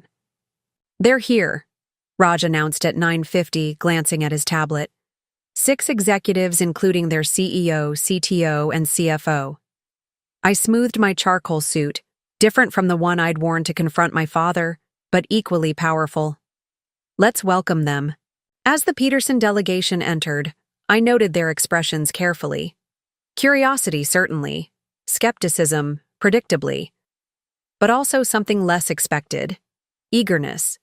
Particularly from Thomas Peterson himself, the founder's grandson who now served as CEO. Samantha, he greeted me warmly, clasping my hand. Or should I say, President Parker now. Just Samantha is fine, Thomas. Thank you for coming on such short notice. When Peterson Global's most reliable contact at Rivercrest suddenly launches a new venture, we pay attention. His smile was genuine, but assessment was clear in his eyes. Though I admit, your father wasn't pleased when I mentioned we'd be meeting with you today. Of course, Vincent had attempted to intervene. I appreciate your independent judgment. We've worked with Rivercrest for 15 years, Thomas continued as we walked toward the conference room. Your grandfather was one of my grandfather's first major suppliers. Family businesses understand each other. The comment carried subtle weight. He was acknowledging the personal dimension of my separation from Rivercrest, recognizing that this wasn't merely a standard executive departure, but something with deeper implications, which sometimes makes objective business decisions more complicated, I observed. Indeed. He glanced around our modern office space. This is quite different from Rivercrest's traditional environment. Intentionally so, I confirmed, guiding the group into our conference room. Thomas introduced his team, a mix of longtime executives I'd worked with previously and newer faces I recognized only from industry events. They settled into the carefully arranged seating, acceptance packets waiting at each place. I began with a brief overview of Phoenix's vision, deliberately avoiding any mention of my history with Rivercrest or the circumstances of our founding. This wasn't about the past. It was about the future we were offering. Eliza then took the lead for the technical demonstration, showcasing Phoenix's enhanced version of the automation system, now featuring predictive maintenance protocols and real-time supply chain adaptability that Rivercrest's version lacked. These improvements, Peterson's CTO noted, leaning forward with interest, they're significant. The adaptive resource allocation alone would reduce our production planning cycle by nearly 40%. How quickly could they be implemented in our existing framework? 4 weeks for initial integration, Eliza answered confidently. Full functionality within 8 weeks.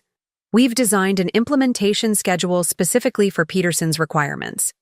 She pulled up a detailed timeline on the display, highlighting key milestones and expected outcomes at each phase. I watched Thomas Peterson's expression as he absorbed the information. His company had been with Rivercrest for 15 years. One of my father's earliest major clients, and now their largest by revenue. Any change in that relationship would send shockwaves through both companies and the industry at large. The security protocols have been enhanced as well? Their cybersecurity? Director asked, studying the architecture diagram. Completely rebuilt, Eliza confirmed.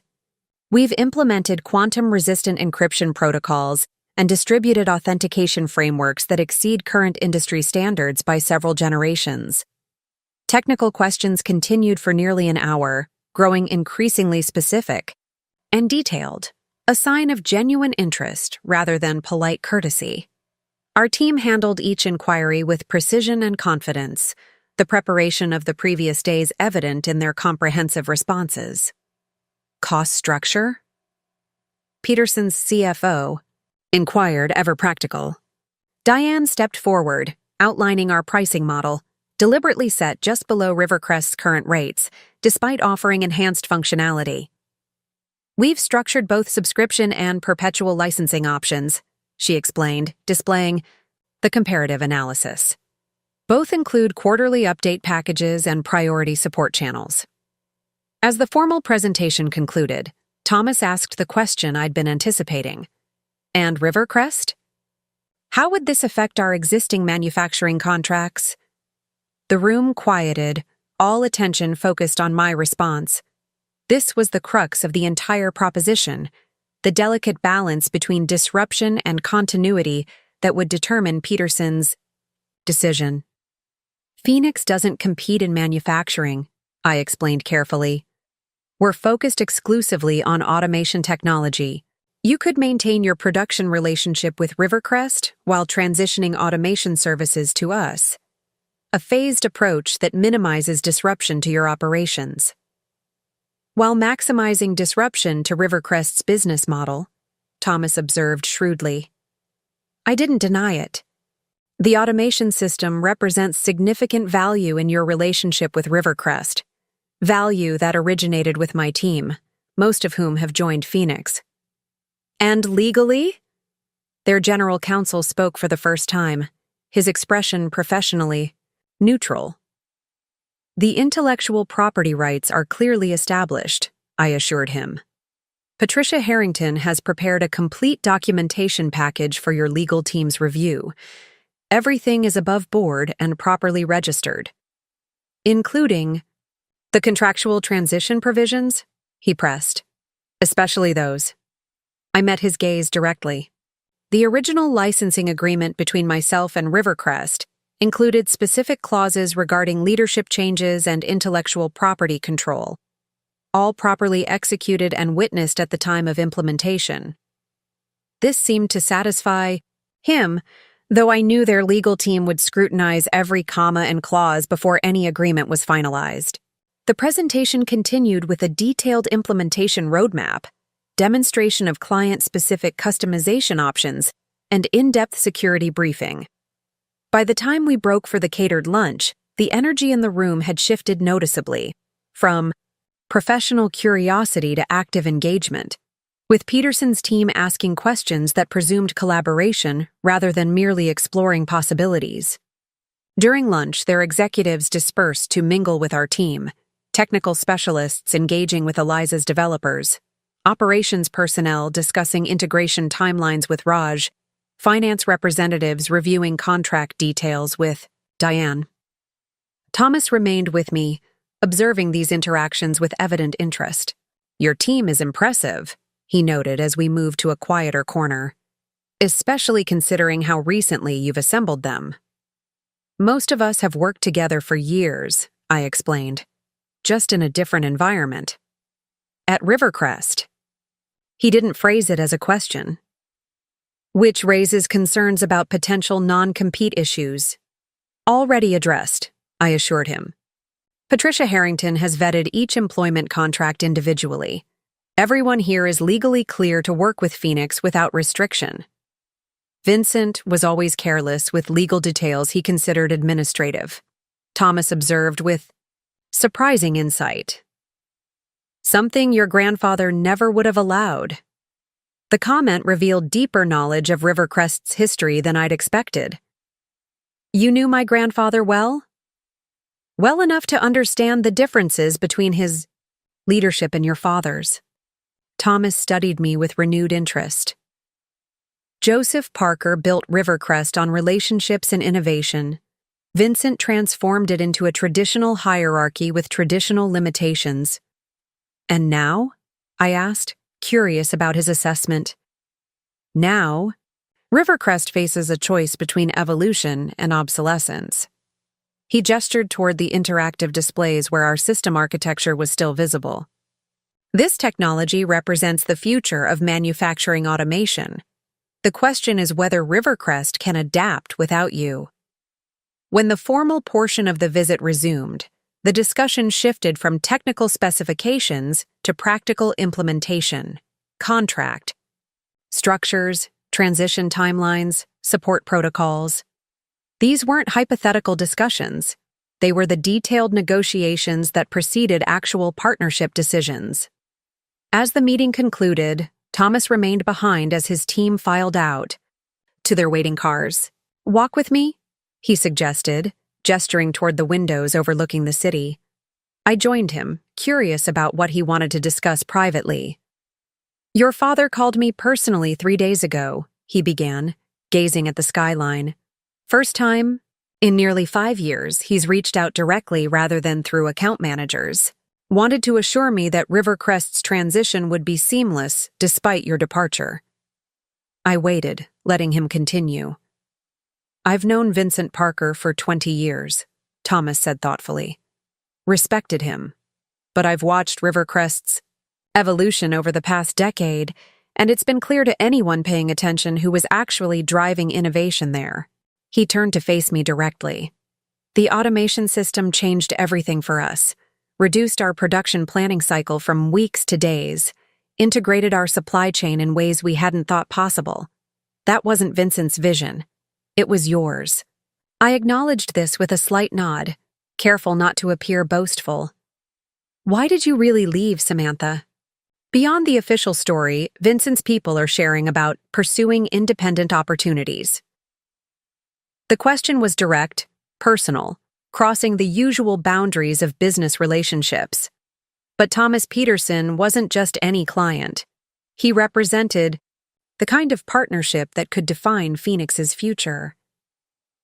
"My father made a succession decision based on family dynamics rather than business logic," I answered, matching his directness. "I decided to build something that would be valued for its performance rather than its pedigree." Thomas nodded, seemingly satisfied with my honesty. "Family businesses are complicated beasts. My grandfather nearly drove this company into the ground trying to force my uncle into leadership despite clear evidence he wasn't suited for it." "What happened?" I asked, genuinely curious. "The board finally intervened," Thomas replied. "Convinced my grandfather that legacy isn't just about bloodlines. It's about securing the company's future. My uncle was given a division chairmanship, where he could contribute without controlling critical operations.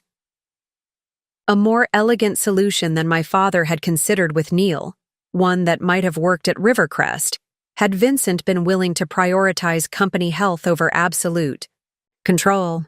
"Your brother," Thomas continued perceptively. "He wasn't ready for the CEO position." "No," I agreed simply. "He wasn't. And now he's struggling with a system he doesn't understand, clients who expected you at the helm, and a market that's about to be disrupted by the very technology that made Rivercrest successful." Thomas's assessment was blunt but accurate. "Your father has placed him in an impossible position." The observation carried no judgment, just recognition of the business reality we both understood. Neil had been set up to fail by the same decision that had driven me away. "We'll be reviewing your proposal thoroughly over the next week," Thomas said, returning to a more formal tone. "But I want you to know something unofficially. I admire what you're doing. Breaking away, starting fresh. It takes courage." "Thank you," I replied, genuinely appreciative of his understanding. "Don't thank me yet," he cautioned with a slight smile. "If we transition to Phoenix, Vincent will consider it a personal betrayal. He'll make things difficult for both of us." "I'm aware. Are you prepared for that level of conflict? For what it might do to your family relationships long-term?" The question struck deeper than he could know. Despite everything, Some part of me still hoped that eventually, perhaps years from now, my father might recognize the legitimacy of my choices, that Neil might understand I hadn't acted out of jealousy, but out of self-respect. Business decisions. And family emotions are separate considerations, I said finally. I can manage both. Thomas studied me for a moment longer before extending his hand. We'll be in touch by early next week. In the meantime, I suggest you prepare for significant interest once news of this meeting circulates. If Peterson moves, others will follow. After he departed, I remained at the window, watching the Peterson delegation's cars pull away. The FI presentation had gone better than even our most optimistic projections, but Thomas's parting question lingered uncomfortably. Was I prepared for what might come next? For the industry tremors that would follow if Peterson Global, the gold standard, in our sector, switched allegiance? For my father's reaction when he realized I wasn't simply establishing a small consulting firm, but potentially redirecting the course of the business he'd spent his life building? Diane appeared at my side, tablet in hand. Initial feedback? Positive, I confirmed. Very positive, but nothing final yet. She nodded, checking something on her screen. You should know. 3 more Rivercrest employees submitted applications this morning, all from the client services team. The exodus was accelerating. Soon, my father would be forced to acknowledge that Neil's appointment had triggered a talent drain Rivercrest couldn't afford. Process them through standard channels, I instructed. And Diane? Let's accelerate our public launch. If Peterson signs, I want to be ready to announce their partnership immediately, along with our full service offering. Are you sure? She asked, understanding the implications. That would burn bridges completely with Rivercrest, with your father. Some bridges need to be rebuilt from scratch, I replied, and some need to be left behind entirely. The moment felt pivotal, not just for Phoenix's business trajectory, but for my personal journey. I was no longer defining myself in opposition to my father's decisions, or in protest to Neil's appointment. I was building something entirely new, entirely mine, that would succeed or fail on its own merits. That evening, as I left the office, I noticed a delivery being unloaded at reception, a large wooden crate carefully wrapped in protective packaging. What's this? I asked Raj, who was supervising the delivery. Arrived just now, he explained, checking the shipping manifest. It's a conference table? From Analog Woodworks. But I didn't order any additional furniture. Curious, I examined the delivery note attached to the crate. The message, handwritten in familiar precise script, read simply, "For Phoenix's boardroom. Some traditions are worth preserving. Mom." Inside the crate was a handcrafted walnut conference table, smaller than Rivercrest's imposing boardroom centerpiece, but equally beautiful, with subtle modern touches that perfectly complemented Phoenix's aesthetic. My mother, who had always understood my complicated relationship with family legacy better than anyone, had found the perfect symbolic gift, acknowledging tradition while embracing evolution. Tomorrow it would take its place in our headquarters, bridging past and future in a way that felt right. Not a rejection of heritage, but a thoughtful reinterpretation of it, just like Phoenix itself. As the delivery team carefully maneuvered the table into our conference room, I received a text from Thomas Peterson. Board discussion scheduled for tomorrow morning. We'll call you directly afterward. Preparing for positive outcome. Another piece falling into place.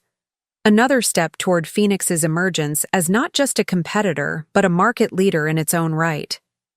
I ran my hand along the smooth walnut surface of my mother's gift, feeling the grain beneath my fingertips. Solid, substantial, yet shaped into something new.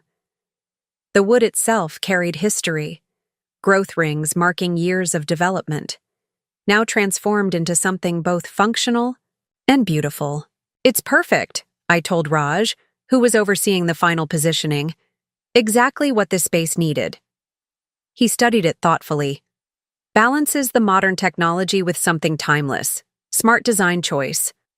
My mother always did understand the importance of appropriate symbolism, I replied with a smile. As I prepared to leave, Eliza emerged from the development lab, her expression triumphant. We just completed the final security protocol tests. The system performed flawlessly, even against attacks that would cripple standard industry protections. In time for Peterson's technical review tomorrow? Completely documented and verified, she confirmed. They can send whatever security team they want. We're ready. One by one, the remaining team members departed, each reporting similar progress in their respective areas. Diane with finalized contract templates, Gerald with detailed client transition protocols, Raj with completed administrative infrastructure. Phoenix was no longer just a concept or a reaction. It had become a living, breathing entity, a creation that now existed independent of the circumstances that had sparked its formation. Standing alone in our headquarters that evening, I felt something I hadn't experienced in years at Rivercrest. Pure, uncomplicated pride. Not in surpassing my father's expectations or proving my worth to skeptical board members, but in building something genuinely valuable, something that reflected my own vision rather than someone else's legacy. Tomorrow, Peterson Global might become Phoenix's first major client. Other companies would likely follow. The industry would transform. Rivercrest would adapt or decline. But tonight, in the quiet of our newly furnished space, with my mother's symbolic gift waiting to witness whatever came next, what mattered most was simpler. I had found my own path forward.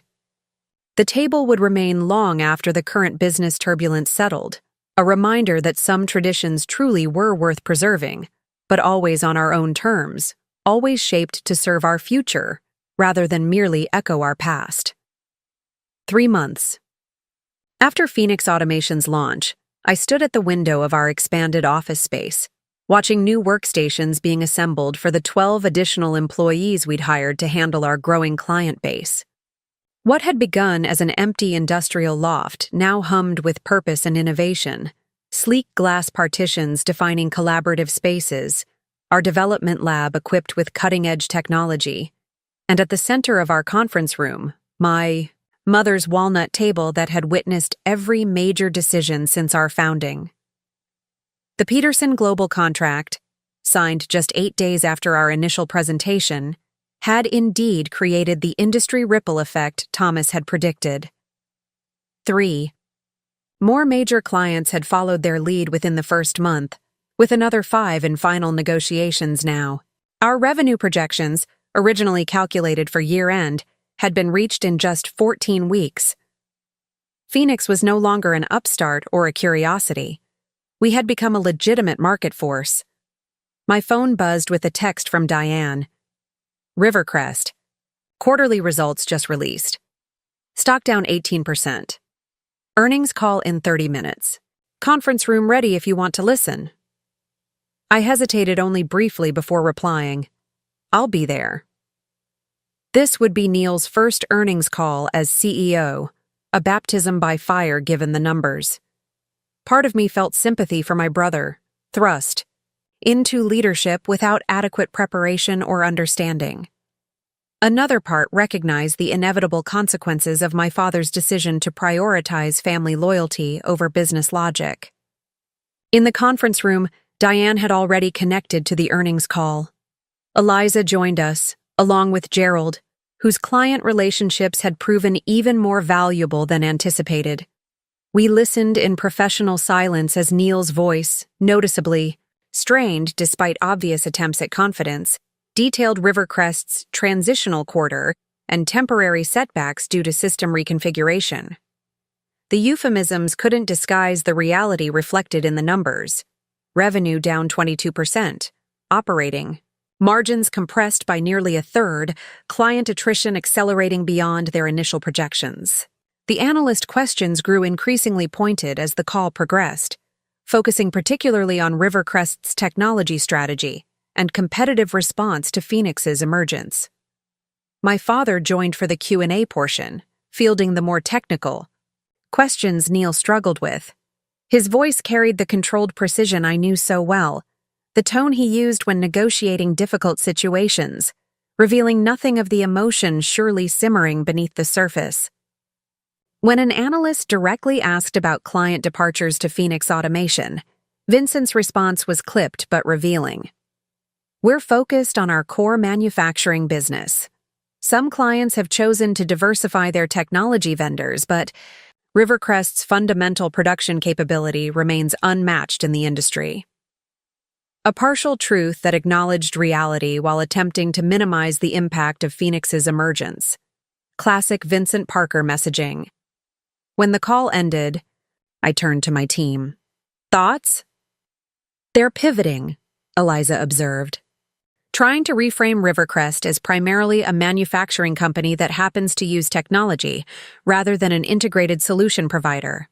Smart, given their circumstances, but it concedes the entire automation space to us. Gerald nodded agreement.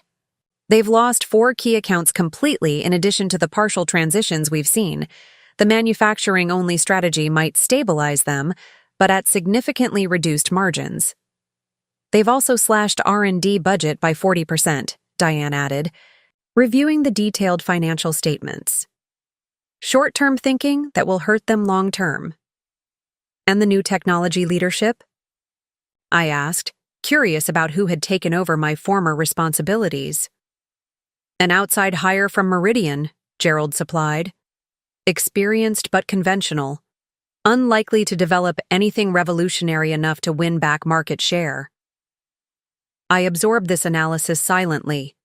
Rivercrest was wounded but adapting, contracting to a smaller, more traditional version of itself. Not the innovative industry leader I'd helped build, but perhaps sustainable in its reduced form. The knowledge brought a complex mix of emotions. Vindication, certainly, but also a strange sadness for what might have been. Where do we stand on the Meridian proposal? I asked, deliberately shifting focus back to Phoenix's future. Diane pulled up the relevant documents on the display. Their acquisition offer has increased by 15% since last month, still structured as cash plus earnout, with guaranteed positions for the executive team. And your recommendation? I asked, though I already knew their perspective. Same as before, Eliza replied firmly. We're just scratching the surface of what Phoenix can become. An acquisition now would limit our potential and likely result in our technology being folded into Meridian's existing infrastructure rather than fully developed. I nodded agreement. Then we maintain our position. We're not for sale, but we're open to strategic partnership discussions that preserve our independence. As the team discussed our upcoming pitch to a potential international client, my phone lit up with an unexpected name, Neil. I excused myself, stepping into the hallway to take the call. Neil, this is unexpected. Samantha. My brother's voice sounded tired, older somehow. I suppose you heard the earnings call. I did. A lengthy silence followed before he spoke again. This isn't how I pictured my first quarter as CEO. The understatement almost made me laugh. Few things turn out exactly as we imagine them. Did you? He asked suddenly. Did you picture this? Phoenix taking off, Rivercrest struggling, Dad. He trailed off. Dad what? Neil sighed heavily.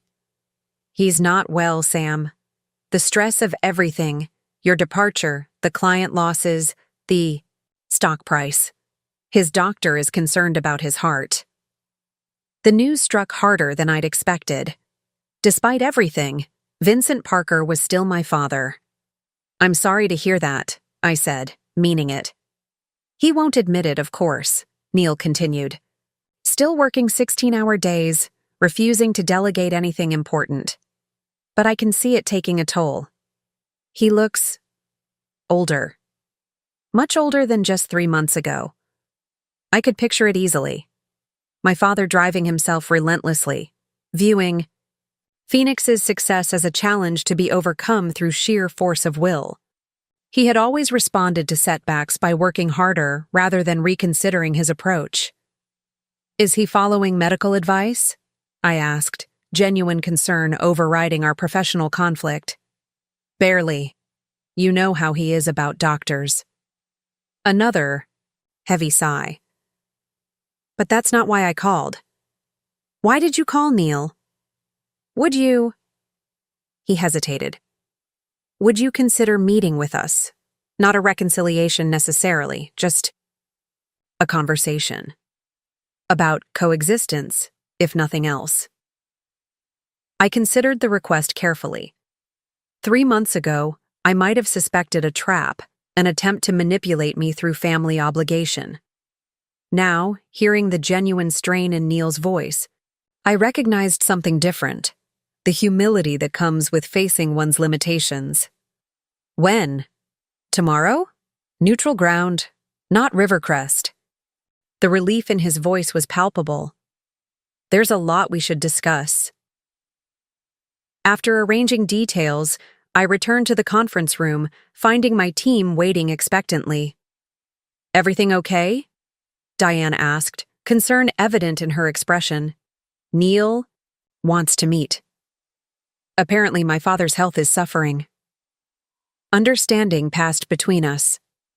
Everyone in this room had worked with Vincent Parker for years, had witnessed his strengths and flaws firsthand. "Will you go?" Eliza asked. "Yes, but not to compromise Phoenix's position." I surveyed their faces, people who had taken significant risks to follow me into this new venture.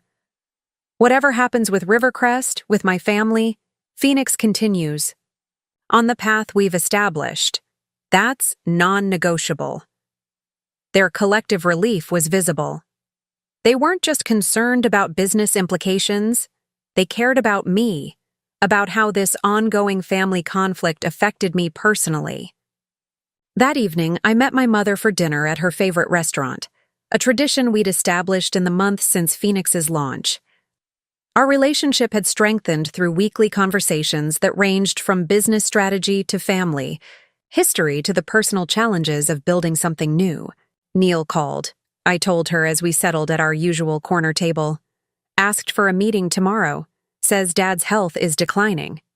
She nodded thoughtfully, her expression revealing little surprise. Vincent never did manage stress well, always internalized everything. "You don't seem shocked about the meeting request." "Not particularly." She sipped her wine elegantly.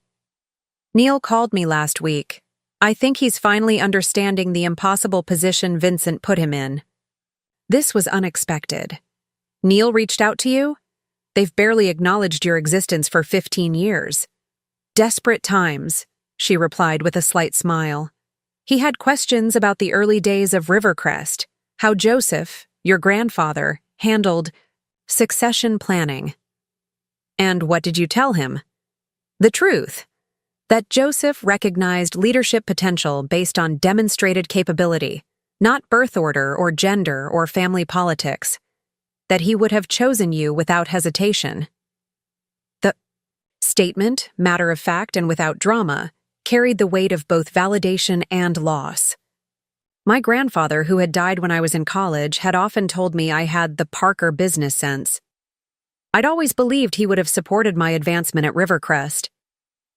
"Be prepared for your father to make this about loyalty rather than business," she advised, her voice gentle but knowing. "It's how he processes the world. Who's with him versus who's against him." I know. I'd seen this pattern my entire life. But this isn't about being against him. It never was. I understand that. Neil might be beginning to understand it too, your father. She paused thoughtfully.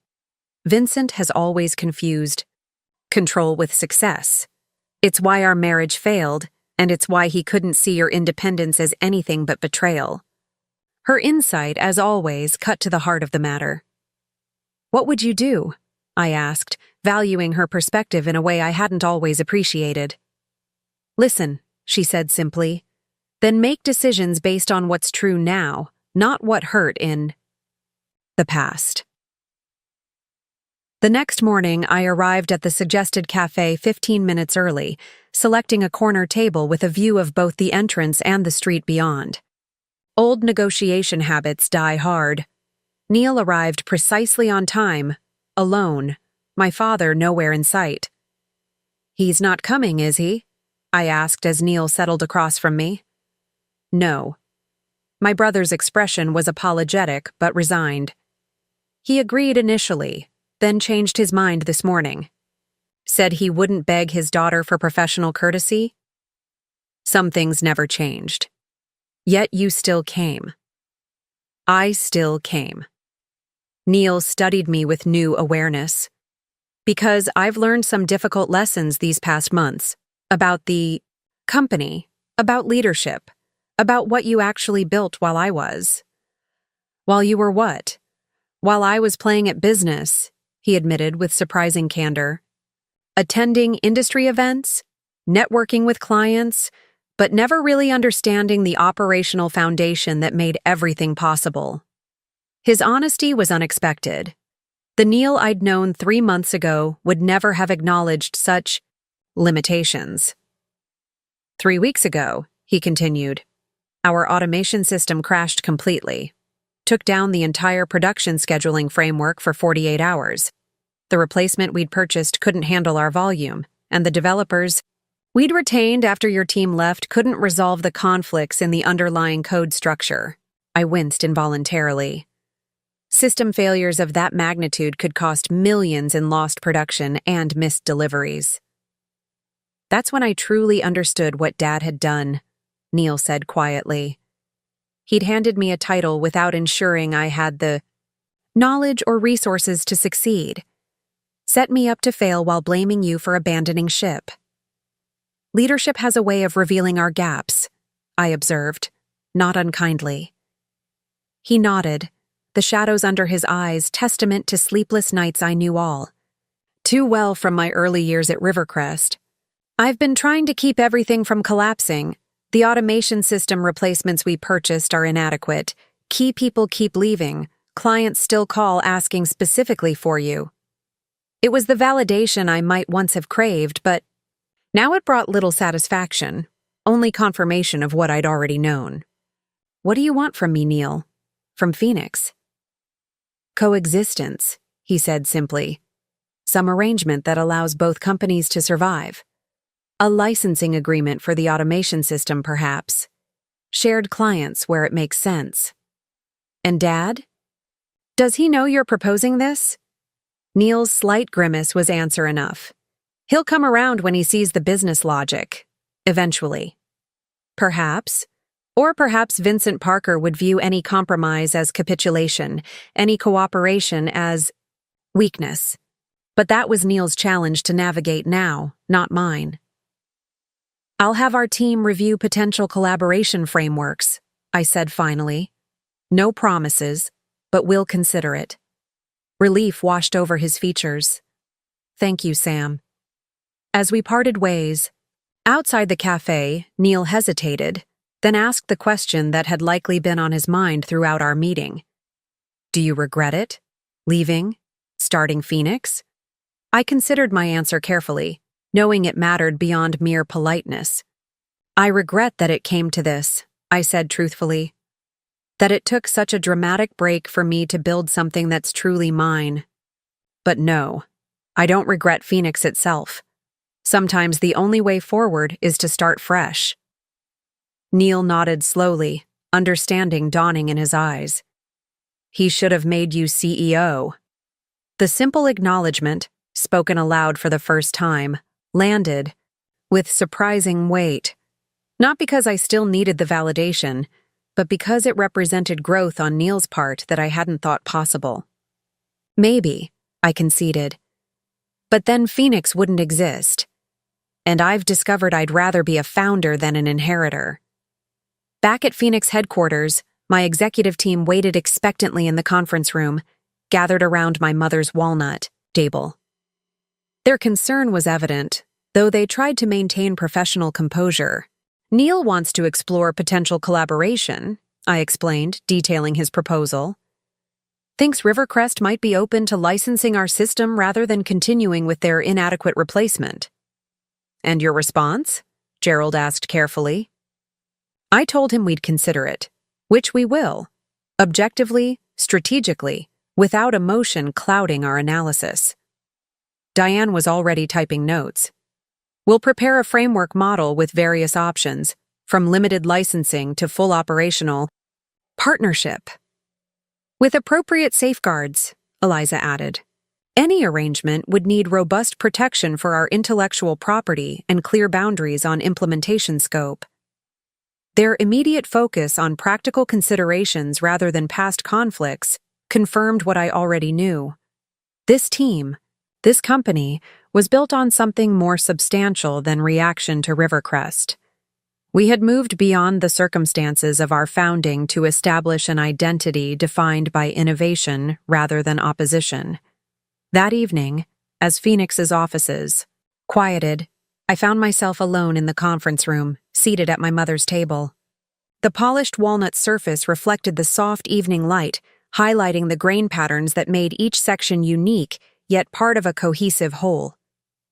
3 months ago, I had left Rivercrest feeling betrayed, undervalued, and determined to prove my worth through competition. The anger had been real, the hurt genuine, the desire for vindication powerful. Now, with Phoenix thriving beyond even our optimistic projections, those initial motivations had been transformed into something more meaningful, not revenge or validation, but creation and possibility.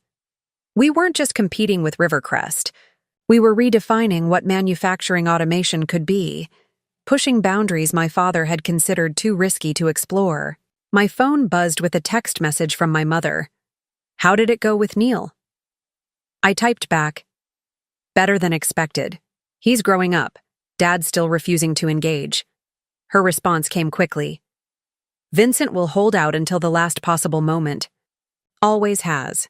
The question is whether you need his acknowledgement anymore. The question lingered as I gathered my things to leave. Did I still need my father's recognition? His approval? His admission that he had been wrong? 3 months ago, the answer would have been an unequivocal yes. Now I wasn't so certain. As I walked through Phoenix's workspace, I passed the wall where we displayed our core values, principles we had collectively defined during our first month of operation. Among them, in simple black lettering, we build rather than break, we create rather than criticize, we move forward rather than dwell in the past. Words that had become more than corporate platitudes. They represented the company we were becoming, one defined by its own vision rather than in opposition to someone else's. Walking to my car in the quiet evening, I found myself reflecting on the conversation with Neil, on my father's refusal to meet, on the journey that had brought me to this moment. The past 3 months had taught me more about leadership, about business, about myself than 12 years at Rivercrest ever had. I hadn't left Rivercrest simply because I was passed over for CEO. I'd left because staying would have meant accepting limitations on my vision, my potential, my fundamental understanding of what business should be. In building Phoenix, I hadn't just taken the automation system, the client relationships, or the talented team members who chose to follow me. I'd taken ownership of my future, reclaimed the right to create rather than merely inherit.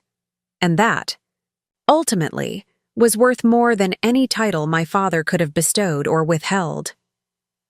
The realization brought a sense of peace I hadn't expected, not because the hurt had disappeared or the injustice had been erased, but because those things no longer defined my path forward.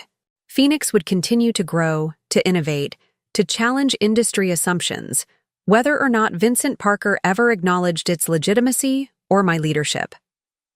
As I drove home through the city streets, I passed Rivercrest's headquarters, still imposing in the evening light, my father's name still prominently displayed above the entrance. Once, that building had represented everything I aspired to lead. Now it seemed like a monument to a different era, a different approach to business, a different understanding of legacy. My phone rang through the car's speaker system. Thomas. Peterson calling, probably with updates on their expanded implementation timeline. Thomas, I answered. How's the new module performing? Exceeding projections by 22%, he replied, satisfaction evident in his voice. Which is why I'm calling. Our board has authorized me to discuss potential equity investment in Phoenix. We believe your technology represents the future of the industry, and we want to be part of that journey. The offer was significant. Validation from one of the industry's most respected companies, potential capital for accelerated growth, strategic partnership with a global leader. I'm interested in hearing more, I replied, already thinking through implications and possibilities. Let's set up a meeting next week with our respective teams. After ending the call, I found myself smiling at the timing. This opportunity, arriving just hours after Neil's request for collaboration. The contrast couldn't have been clearer. Rivercrest looking backward, seeking to recapture what they had lost, while Peterson Global looked forward, investing in what Phoenix was becoming. The choice before me wasn't whether to help Rivercrest survive or to pursue Phoenix's independent future. It was whether Phoenix's path forward might include bringing Rivercrest along, not out of obligation or sentiment, but because selective collaboration could create value for both companies. That decision would be made based on business logic, rather than family dynamics. And the fact that I could consider it dispassionately, without either reflexive rejection or emotional attachment, represented perhaps the most important thing I had gained since leaving Rivercrest. Not just independence, not just success, but wisdom.